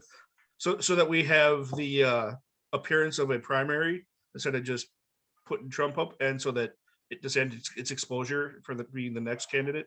That's the only reason you would run a DeSantis right now. Yeah, but it would just hurt him. If they're doing that, they're not in it for DeSantis. They're not on his side. Oh, and they would coordinate it so that was just it wasn't an actual competition. It was just a exposure. Yeah. Why put the time and money and effort into that? Well, no, it's a Gotta good just plan. prepare. The reason you do it is because if you get, you don't have to really declare until very late. And so you I would can have Trump come in late as possible. And right. And that's the only reason though, but and only if he's gonna win. So DeSantis just waits, right? And he only comes in if it's obvious that this opposition is won and that he needs to come in. But otherwise, he just keeps the thing open and answers questions. But he doesn't draw because the problem, if Trump goes after him, he's gonna get crucified. I'm on the other side. I'm on the other side of the whole thing. It's like if Trump isn't running on giving the power back to the states, meaning DeSantis is not going to be the president because there won't be one. Yep. Like there'll only be the shell of one. So if they're in it to keep this game alive that's starving the people out, I'm against them. Right. Right. So Right. Trump should run on, we're going to give the power back to the people, just like we're going to give the responsibility back to the families and so on.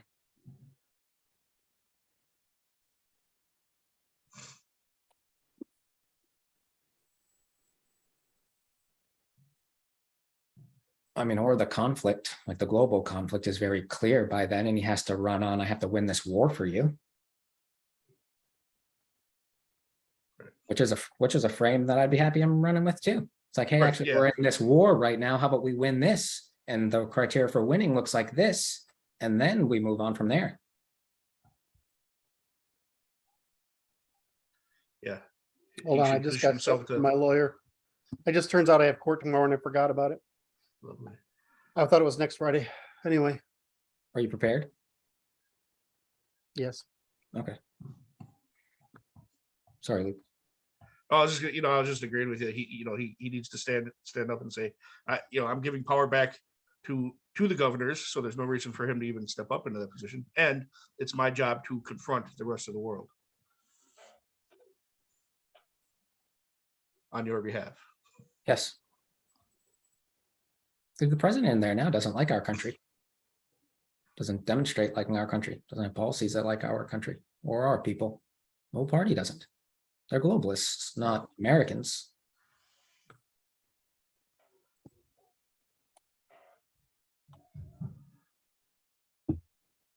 I understand people who don't want to play politics because they see the Republicans and the Democrats as globalists. They're not in America's interests. Giving the power back to us, that's in our interest. And nothing else, really.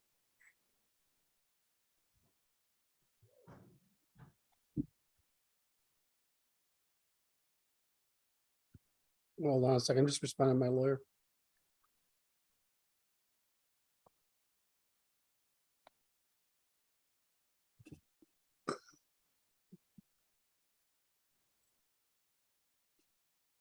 Something's going on here.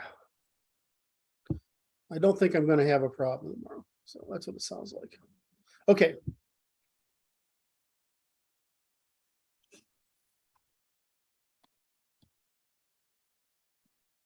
Where are we right now? What have we gone through? What's the arc of our conversation?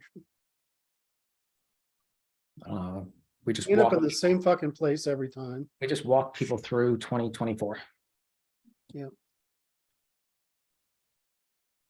I don't want to have a civil war. I would really like it if we just could return power to the states like we've recommended. And we would end up with, and then we need to convert a bunch of states to city states so that we can separate territories from urban centers who have different wants and needs. And you would get, and in other words, we have to allow devolution of the federal government to the states. We have to allow devolution of states into new states. In order to do that, we have to we have to restore the Senate to being directly appointed by the states. And we would have to change the Senate to supermajority from majority. We might also have to change it from majority of, we might have to require majority, that would all, that's all that would be necessary. You can't get out of that. And then we'd have to articulate what we've done to articulate the limits of the government again. In other words, they're out of the business of social engineering. All right, the government's out of the business. The federal government is out of the business of social engineering. And its only real requirement is we have to maintain the territorial integrity of the North American continent, right? And guarantee the people a Republican government under the rule of law, the natural laws we've just prescribed. But within those limits, they can do whatever social bullshit they want to do. And so they can pay the costs of what they do. In order to do that, we have to allow states to declare bankruptcy. Right. And this would prevent states from being able to run up extraordinary debts. Because if they could they could go bankrupt, then they're just like any other organization. Yeah, I think that's a pretty simple way of doing it and preventing a civil war and giving everybody what they want, because the primary conflict is between the globalists and universalists that are in the country trying to promote leftism, and the nationalists and regionalists that are trying to promote individual responsibility. So that just seems like such an easy solution to having, because like I said, I mean, if I could think of horrible things, which I can think of horrible things all day long, there's a lot smarter guys than me in the military that can think of horrible things. And you know, it's not going to be like the Civil War, we're lining up in rows, or the Revolutionary War. It's going to be more like Syria, and it's just going to be nothing freaking left at all. Nothing left at all. So we can't allow nothing left at all, and we can't allow the left. So the only solution is we either win or separate. I'm happy separate and let them fucking crash and burn into favelas. That's fine with me, as long as we make it so that they can't relocate to red cities unless they fully integrate, right? Red regions unless they fully integrate. Okay. Yeah, for me, the question is constant. It's which is going to expose my children to greater harm, war or them? Correct. Well, them really. Right now. I didn't think about that. That's a horrible way of looking at it, but it's true. Well, that's the way people are. They're more a danger than a war would be. Why?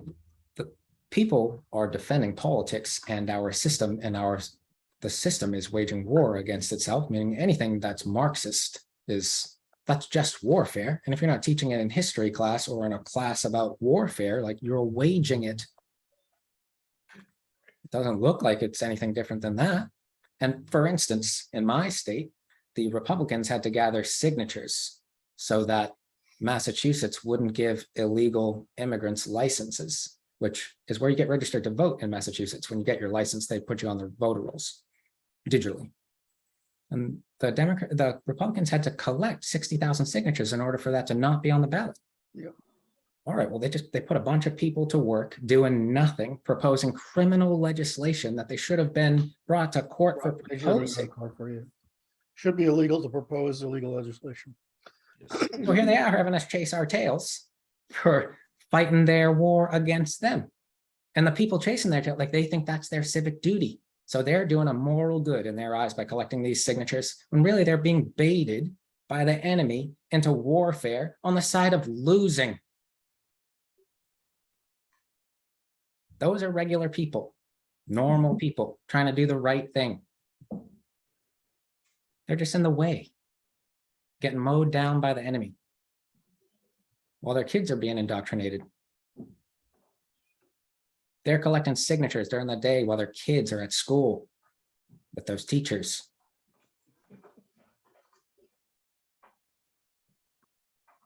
And that's just happening that's happening around me in the school a couple miles away right now. I know it is. Posters on the wall for drag queen dances.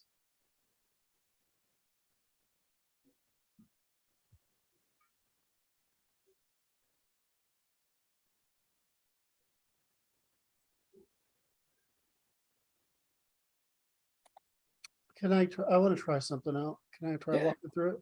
You guys? Please. I'm trying to make the argument for purpose of our order, our Constitution, is to maximize the cooperation of people despite their differences in ability, agency,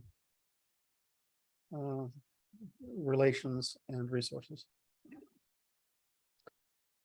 In order to do that, we've developed a number of institutions across the spectrum.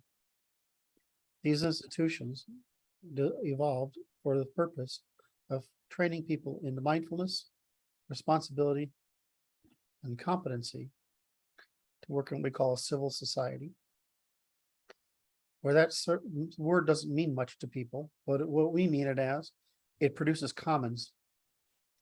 Because the higher the production of commons, the lower the cost of individual consumption.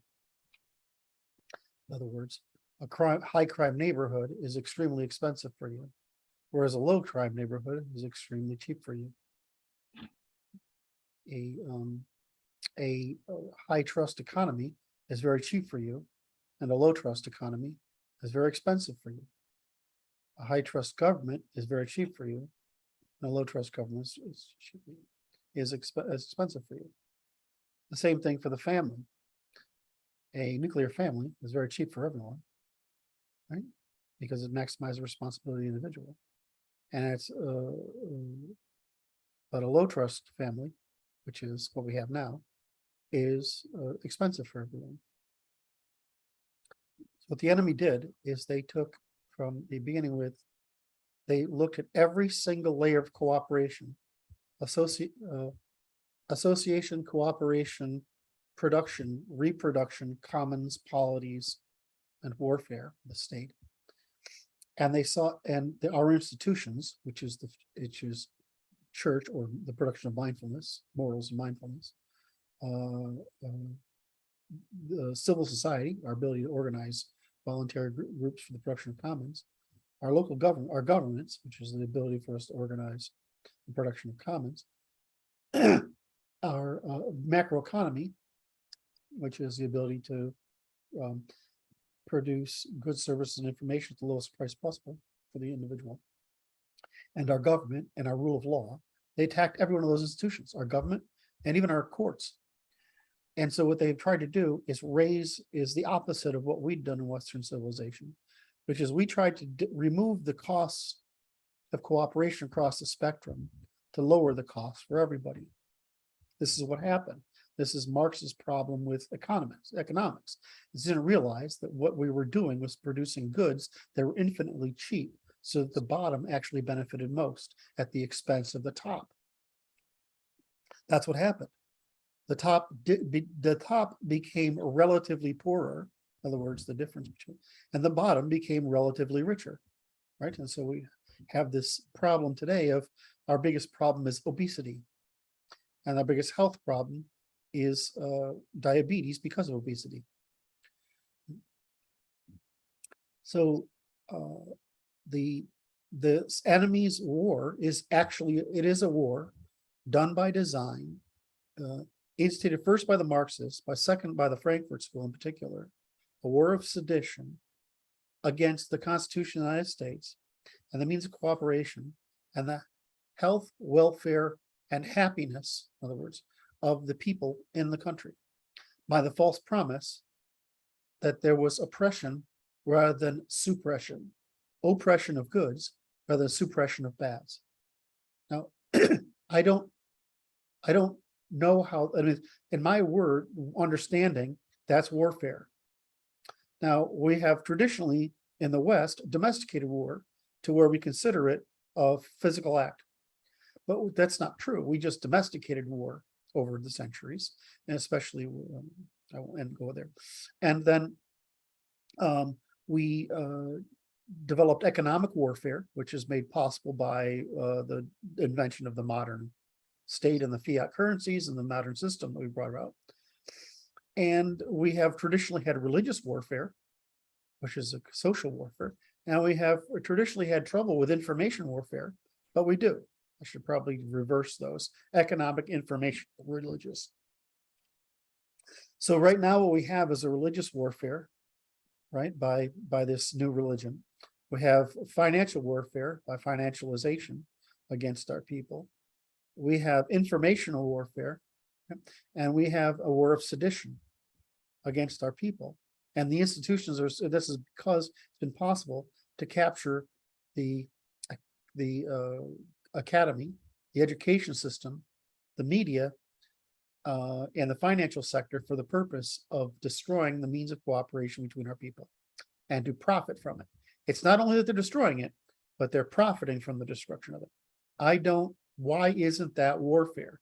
Is there need to be an update to our law so that that warfare covers any assault, any initiation of harm against the capital spectrum of our people, which includes every sort of demonstrated interest, the physical, the relational, the economic, the associative, the commons, and the three levers of the commons, whether it be physical, material, or informational, physical, behavioral, or informational. So I don't understand why it's not warfare when that's what war is. It's destroying the capital structure of your opposition. Well, in the agrarian world, the capital structure tends to be largely physical. But in the modern world, the capital structure tends to be as much behavioral and informational as it is physical. So why isn't it war? It's not war because the enemy defines what war is. Well, I mean, the victim defines the harm. The question is the insurer defines whether the harm is prosecutable. So our government, if they don't insure this against this harm, then the government is not the insurer. And now we need a different insurer. Therefore, the government is illegitimate. In other words, if the government isn't insuring us against harms against our capital, then the government is essentially conspiring with the enemy. So I don't really understand why this isn't a purely legal argument from the common law, I don't even need natural law, from the common law. I don't understand why it isn't, because the common law previously addressed this. Now, in the past, we had this, the church is in charge of morals, right? The locality is in charge of economics, and the state is in charge of conflict, right? I mean, we generally have this. So the problem with the church going out of the way is we don't have a court of morals, right? And previously, the church would have said, well, you can't teach your religion here because it's immoral, when in fact they were. The alternatives were immoral, turns out, strangely enough. We don't have a court anymore of morals. Well, that means that if we don't have that court, then the common law has to compensate for the absence of the court of morals. Well, we do that because it's the common law. Morals are just another way of interpreting capital. In other words, it's just a low-cost way of administrating capital, because that's what norms, traditions, values are. Is if they're not immoral, then they're capital. So why isn't this a strictly legal matter for us to bring before the court? Now, the problem is getting standing. Like, well, the way you get standing in court of the commons is generally you had to appeal to the monarchy. We don't have one. We used to be able to appeal to the legislature. But given the structure of the legislature, we can't have it. It can't be done because the legislature's part of the government's been captured. The only thing we have left is the court. Has the court been captured? I can't fucking tell. It certainly is doing better than it was in the past. But do we have standing before the court? I mean, the only way to know is to ask the court. Now, given that there's no standing before the church, there's no standing before the parliament, there's no standing for the monarchy, we either have standing before the court or we have to take up arms, because we've been deprived of a means of adjudicating differences by means other than arms. So I just don't get it. In other words, I don't understand. This is my job, right? I mean, and I still don't get it. How do we do that without the court? So I would say to the court, we have to do this or we have to war. So I don't, whether that's possible to get in the hands of the court is a different issue, but I mean, we certainly could file it. I don't see why their answer to filing that case, and you could file it in every state, wouldn't just be admission of the war. It wouldn't just be like, oh, I guess we're the guilty party. What are they going to say in response to the accusation? Well, that's what I'm asking you guys, is I'm running the test in front of you saying, is there, I mean, usually if I say something like that, one of you guys will say, well, here's the hole in it. Well, I mean, if the hole in it's the opposition just disagrees, that doesn't matter. But is there a hole in that argument? I mean, is an adult, rational, believable argument? I mean, for me, it's an empirical argument. It's an empirical and logical argument. There's no way out of it. So I don't know how to, I mean, you can only say we just prefer it this way. Well, preference is isn't a matter that's adjudicable, right? This is a material case of tort, right? Which the court has to resolve, or this court is saying that it's not ensuring the assets of the people. And if the court isn't ensuring the assets of the people, then it's not a court. Then we're only left with arms because we're the insurers of last resort, right? The insurer of last resort is the armed man, which is why we have arms, is because we're the insurers of last resort.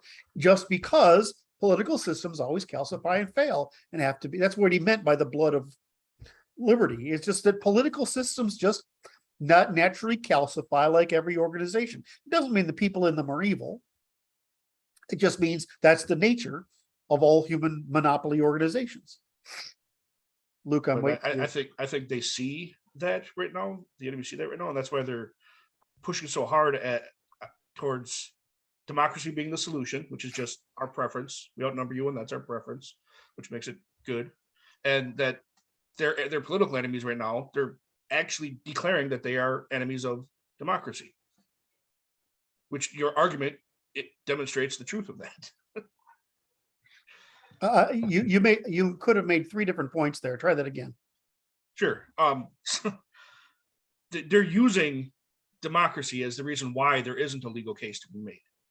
In other words, It's they're good because using we want it, majority and we're- preference defeats Yes. rule of law. That's exactly what the argument they're making. That's what they're declaring every time they claim that democracy is the good. And that's Mm. exactly why they're painting their opposition as the enemies of democracy, because we are. We're saying that the legal is superior to the preference. Well, democracy doesn't just means we can vote in, they can vote in tyranny. Well, we're enemies of their democracy, but when actual democratic opinion has some effect, that's what they call populism. Right. But that's the point they're making, is that it's not tyranny if we all want it. And because there's one more of us than you, that means we all want it. Yeah, but their democracy is doing things that nobody but them wants. Right. No, I get it. I'm not arguing on their behalf. I'm stating what I see them doing, what I observe them doing. So they recognize the same thing that we're talking about here, that the legal case can be made and ought to be made. And they're actually positioning themselves to interfere with that now. I mean, their whole rhetoric is around that. They know we're close to that point. They're front running it. They're getting out in front of it.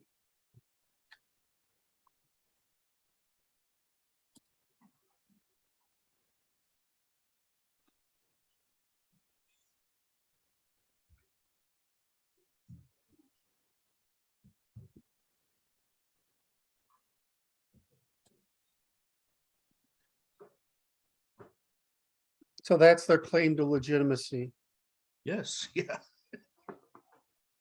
but that's not a Let claim. the children want it. That's not a claim to good. Well, whatever the children wants is good. Well, I mean, first of all, we don't live in a democracy, No, right? correct. That's why the lie works. No, we live in a concurrent democratic republic under the common natural law. And this means that the law, then what we find evil is generally works empirically out of the court system. What we find virtuous generally ends up in legislation if and only if it's concurrent across regions and classes. And so that's why we have the House electoral system, the Senate positional system, and the what do you call it for the presidency, the electoral college for the presidency, is to ensure concurrency. It's not to sure, it's to prevent majority democracy. It's meant to discover concurrent democracy. In other words, that across all dimensions, people actually do agree. It prevents classes from warring against each other and regions from warring against each other. And so if you want it to, the problem with the virtue of concurrency is under the federal system, if you want it, you can make it locally, but you can't make it nationally, right? Because you can't oppress other people with your will. So if California and New York want to be fruitcakes, the only problem we have is that states need to issue their own passports. That's the issue. That's the issue. If states, we went back to Europe and you had a United States passport and a New York French passport, that would mean that traveling internationally, you'd be insured by the United States government, and domestically you were insured by the New York government, but it wouldn't give you access to other states because you haven't agreed to adopt the terms of the other state necessary if you to get a contract for membership, which we call a passport, citizenship. So I don't know why that's terribly difficult, but I think the reason is that the left has tried to create this lie of one country, one nation, instead of 50 federated states, each of which is its own nation. And the reason the Civil War had to do that is for strategic reasons, but that was a temporary problem that has to be eradicated. We would still go to war today, or I would, if somebody tried to take Texas or Alaska, right? Because the territorial integrity of the continent is the geostrategic value of the Federation. That's our strongest asset is our geography. So I mean, I would go to war if somebody tried to, but if you have a local government who says, I want to, on this territory, on this continent, I want to have, some crazy fucking policy, fine. But you can't, nothing you do can export your harms to the rest of the polity. And this would mean that the federal government was no longer in charge of immigration. There's a lot of things that should not be in charge of. Right. I mean, but it's not a difficult problem, but the choice is either we do what we're recommending or we have a civil war over it. It's not going to sit. It's just not going to happen. Correct. They keep thinking that they're going to own the black vote and the Hispanic vote. Well, clearly they're not going to own the Hispanic vote. They're going to get less in the midterms than they've ever gotten. Right. And, if Trump gets up there, they'll get more of the black vote again. Look what I did for you and look what they did. Who's telling you the fucking truth? We don't think, he says, I don't do race. All right. I do class. I'm out for the working class. Right. That's all he has to say. So I don't see why. I can't find a reason to object to what we're doing other than to try to oppress other people. I just don't get it. I mean, that's what they want. They want oppression, right? They want tyranny, uniformity, and oppression because they don't want to be involved in competition, which is the female instinct. They We want to Luke to remain say something. children. What? So they want to remain children. They want to be taken remain care of, Which is okay. pursue their own care. Just can't export the harm. Which is what being a child does, right? It means you're exporting your costs. Right. We can afford for children, right? But not criminals, and we can't tell the difference. We need to be able to tell the difference. We're supposed to be adjudicating the differences between those things. Are you an innocent agent who caused a harm that needs to learn something, right? Or are you a repeat offender who's stealing from us through time? And we can just, the dividing line is reciprocity, here, reciprocity, everywhere. And where there are irreciprocal actors, corrections need to occur. I want as many people to understand those criteria as possible. I don't see why that can't be all people who aren't cognitively defunct. And not only that, like once you gift it to them, they they lose cognitive impediments. Because it's only their malinvestment in perspectival frames that aren't real, that obscure reality for them. Mhm.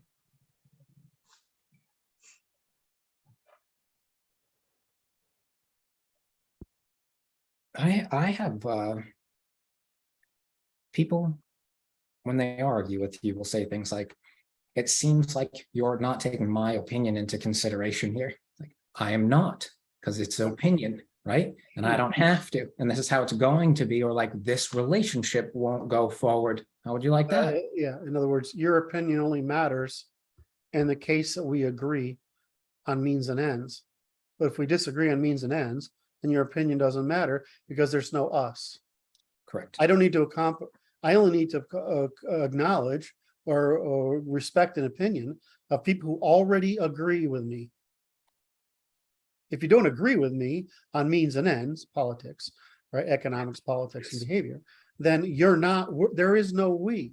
Because we're not aligned in function, right? We're Right. not aligned in operation. We're not looking to achieve anything together. So this is my favorite part of Marx, is like a social good. There's no fucking such thing, right? There might be a thing as social capital, right? So capital we all invest in. But if you say we're a society, no, we're a group of people that voluntarily make up a society or a polity, but there's no claim across people. I mean, I can defect, I can leave, you can leave. But if you're trying to steal from me, I'm just gonna say no, doesn't matter. So I mean, Marx's whole philosophy is based on the presumption that there's an us. The female cognitive is the presumption there's an us. The Because globalist, there's them and a child. They assume them and a child. right? That's the us they assume. Very tiresome.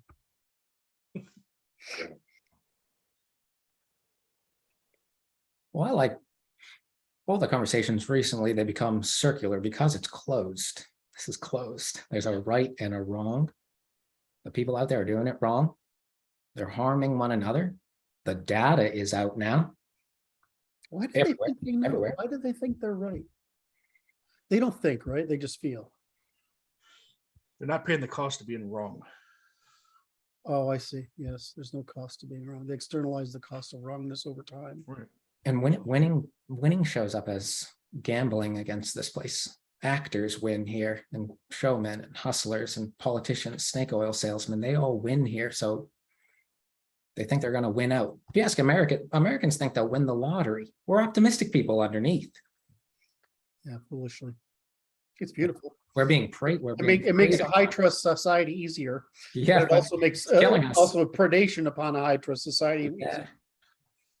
That tolerance and optimism, like it won't turn around unless we turn it around. We actually don't have the right, we used to have the right temperament. Americans had the right temperament for this place. We don't, we're lazy now. We're lazy and entitled. Like we actually have to get back out there and do it.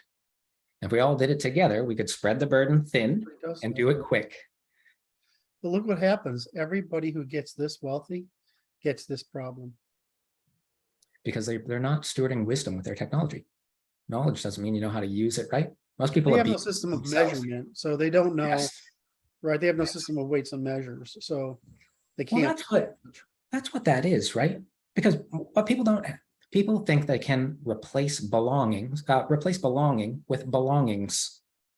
It's not, you can't do that. You have to belong somewhere, which means you are a property of something, not something above this spectra of stuff. You are among this stuff. You need to belong, right? And those people have belongings that gift you agency. But we've reduced this place down to you just have to have a certain set of belongings and you'll be all right. No. Well, I mean, that's the problem. I mean, like I said back in, I bring this up all the time. I get a big speech in 2009 or whatever, and I said, you know, you're running out of selling access to the middle class. Once you've run out of selling access to the middle class, which is goods and services, right? What you're doing is you're running out of incentives to join the behavior of the middle class, right? And so we've literally got all the stuff we can handle. There's no more stuff. There's no more food we can have. There's no more stuff we can have. We literally search for, and we've actually consumed all the entertainment of 120 years, right? To the point where there's nothing we haven't seen. That's my Or favorite one. That's my Right. favorite. The exhaustion of the medium of not. screen exchange. And so, the only, it was like, well, what's left? Well, of course, the only thing what's left is the entertainment value of restoring interpersonal entertainment, which is what we see first. We saw people checking out of the rat race, right? And we see people going, what's the new stuff called? Living slow. I kind of like that one. There's all sorts of variations on that. The art community in my era was just the people who checked out. The music community is somewhat people who check out, right? I mean, there's all sorts of places of checking out. One of the things that you see, I always thought was very interesting, is this fucking crash that's happening in the dating community because of these dating apps. It's fucking hysterical, because it's like, I don't know. I mean, every relationship I have, I got to know the woman like socially, and it just happened, right? I mean, but then the minute you have to go to like pickup culture and club culture and whatever, it means there's no social order, right? There's no social order for you to rely on to be able to find people who are filtered as potential mates. Well, then we go and institutionalize it as this, and it basically becomes a sex. I mean, as far as I can tell, dating apps are just the next step down from sex apps. And I don't know, it was hiring, call girls. And call girls are just the next step down from street prostitutes. What? It's pimping without the pimps. Well, I mean, then OnlyFans. I mean, you know how much? I mean, some of these girls are making obscene amounts of money doing really. I mean, why? I don't. It's the libertarian in me doesn't care. But what I care about is the manifestation in interpersonal relations and marriage and family, which is catastrophic. Well, they're replacing the necessity for relationships in your proximity with some girl on a screen who you're paying. That's not a replacement. It's also not adaptation. It's not adaptation. Go ahead, Martin. Sorry. Saying libertarian in Kurt isn't doing full accounting. Yes. Oh. Well, no. I realize my instinct is libertarian, right? I mean, but I have to overcome my instinct, right? Which is, I'm just acknowledging that my instinct is, oh, happy, nice, we should all get in. I'm just as bad as everyone else, right? My instinct is to afford the person the choice. What has been demonstrated is people don't choose good anymore. People choose poorly. They don't choose good. It was not even poor, it's just they don't choose good. You can choose good options. Yes. That's anything else is like, that's not a choice. That's a theft or a harm. That's what it is. So we call it, it's basically, think about it this way, it's capital misallocation. Yep. Right. I mean, it just, with OnlyFans causes capital misallocation. Dating sites cause capital misallocation. Right. I mean, I can't figure out where I am on porn, because between porn and pot, we seem to have reduced crime, street crime, between porn, pot, and incarceration. It has taken the good men with the bad, and that's and fast food. It's those four things: porn, fast food, pot, video games, and what was the last one? If you're gonna put people in cages, that's what you should give them. Yeah, exactly. It's just a perfect recipe for the rat. Was it rat or mouse utopia? It's mouse utopia, right? Mouse, I think. Oh, sorry, mouse. I think it was mice. It's like you're just taking the spectrum of drugs that are available to the human being and giving them, which basically overloading your non-adaptivity by making you a pure consumer. I'd like to run that experiment. Give those things in particular to the people who are incarcerated, like in cages, and maximum. You have access to these things, those four hedonistic things that you just meant, the things that sedate you, right? To calm them, then it's less hard to deal with them. That's all. And you make it a lower class thing. All those things, like, well, we give prisoners that stuff. Well, the reason, for example, just on this, the reason they put people in cells together is to force socialization, right? It's because that's the fucking problem.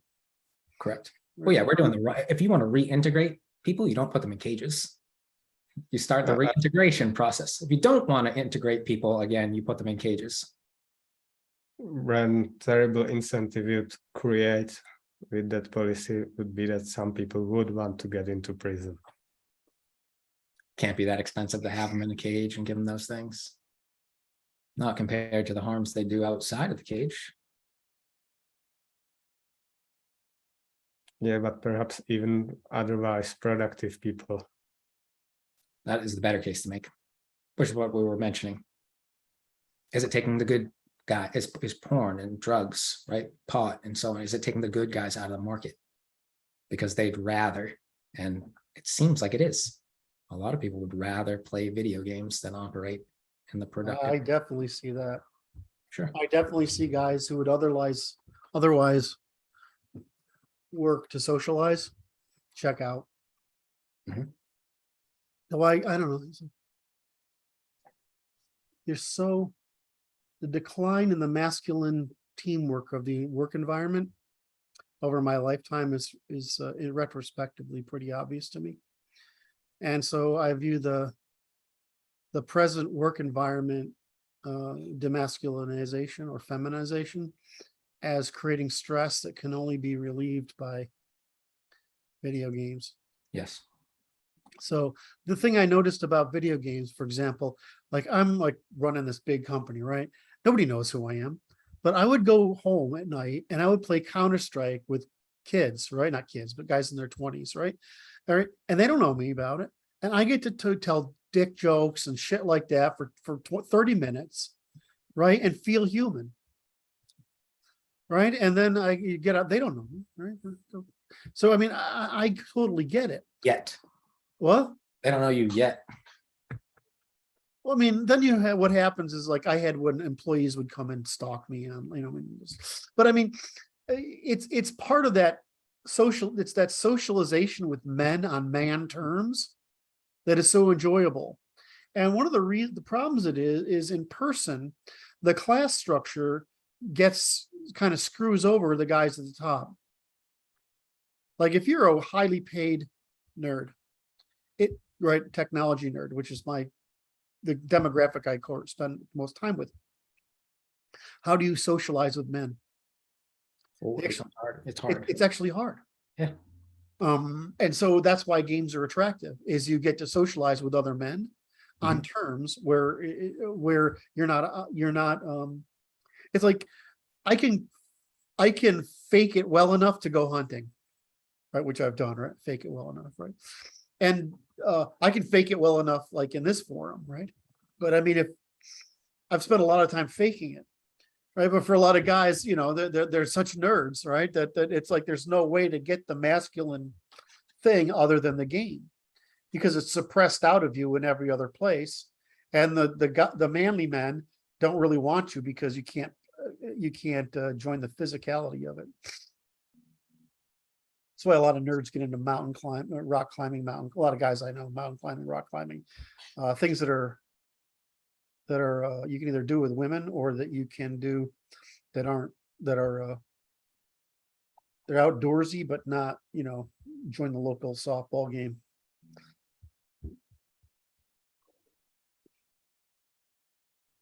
We covered a lot of territory today. You're on mute, Luke. Huh? Well, I thought I saw. Oh, there you go. I thought I saw you say something. I was waiting for Luke to say something. I thought I saw his mouth move.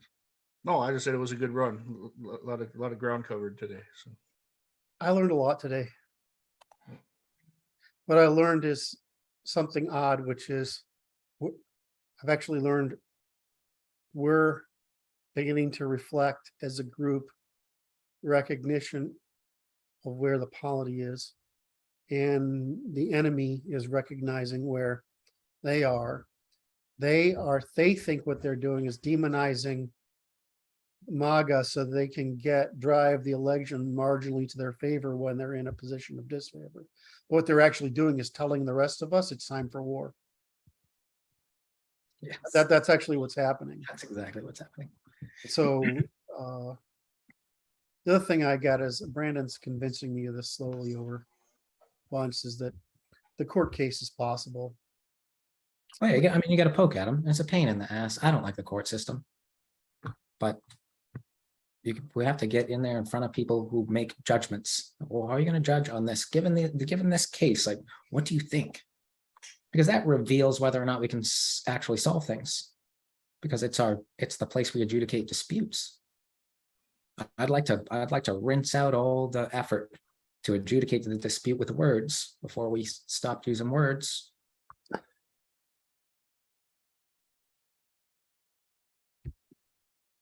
Same thing if I was going to get into a fight with someone. It's like we can forego the physical, like what is the slight Yeah, here? you're a deceptive little fucker, though. You actually know how to fight. People look at you and they're like, "Oh, he's a little guy," and then they're fucked. Well, it's not a fight to me. A fight to me is not a competition. It is violence. That's the difference. Like it's not a boxing match. I'm not looking to put my hand. I'm going to harm you.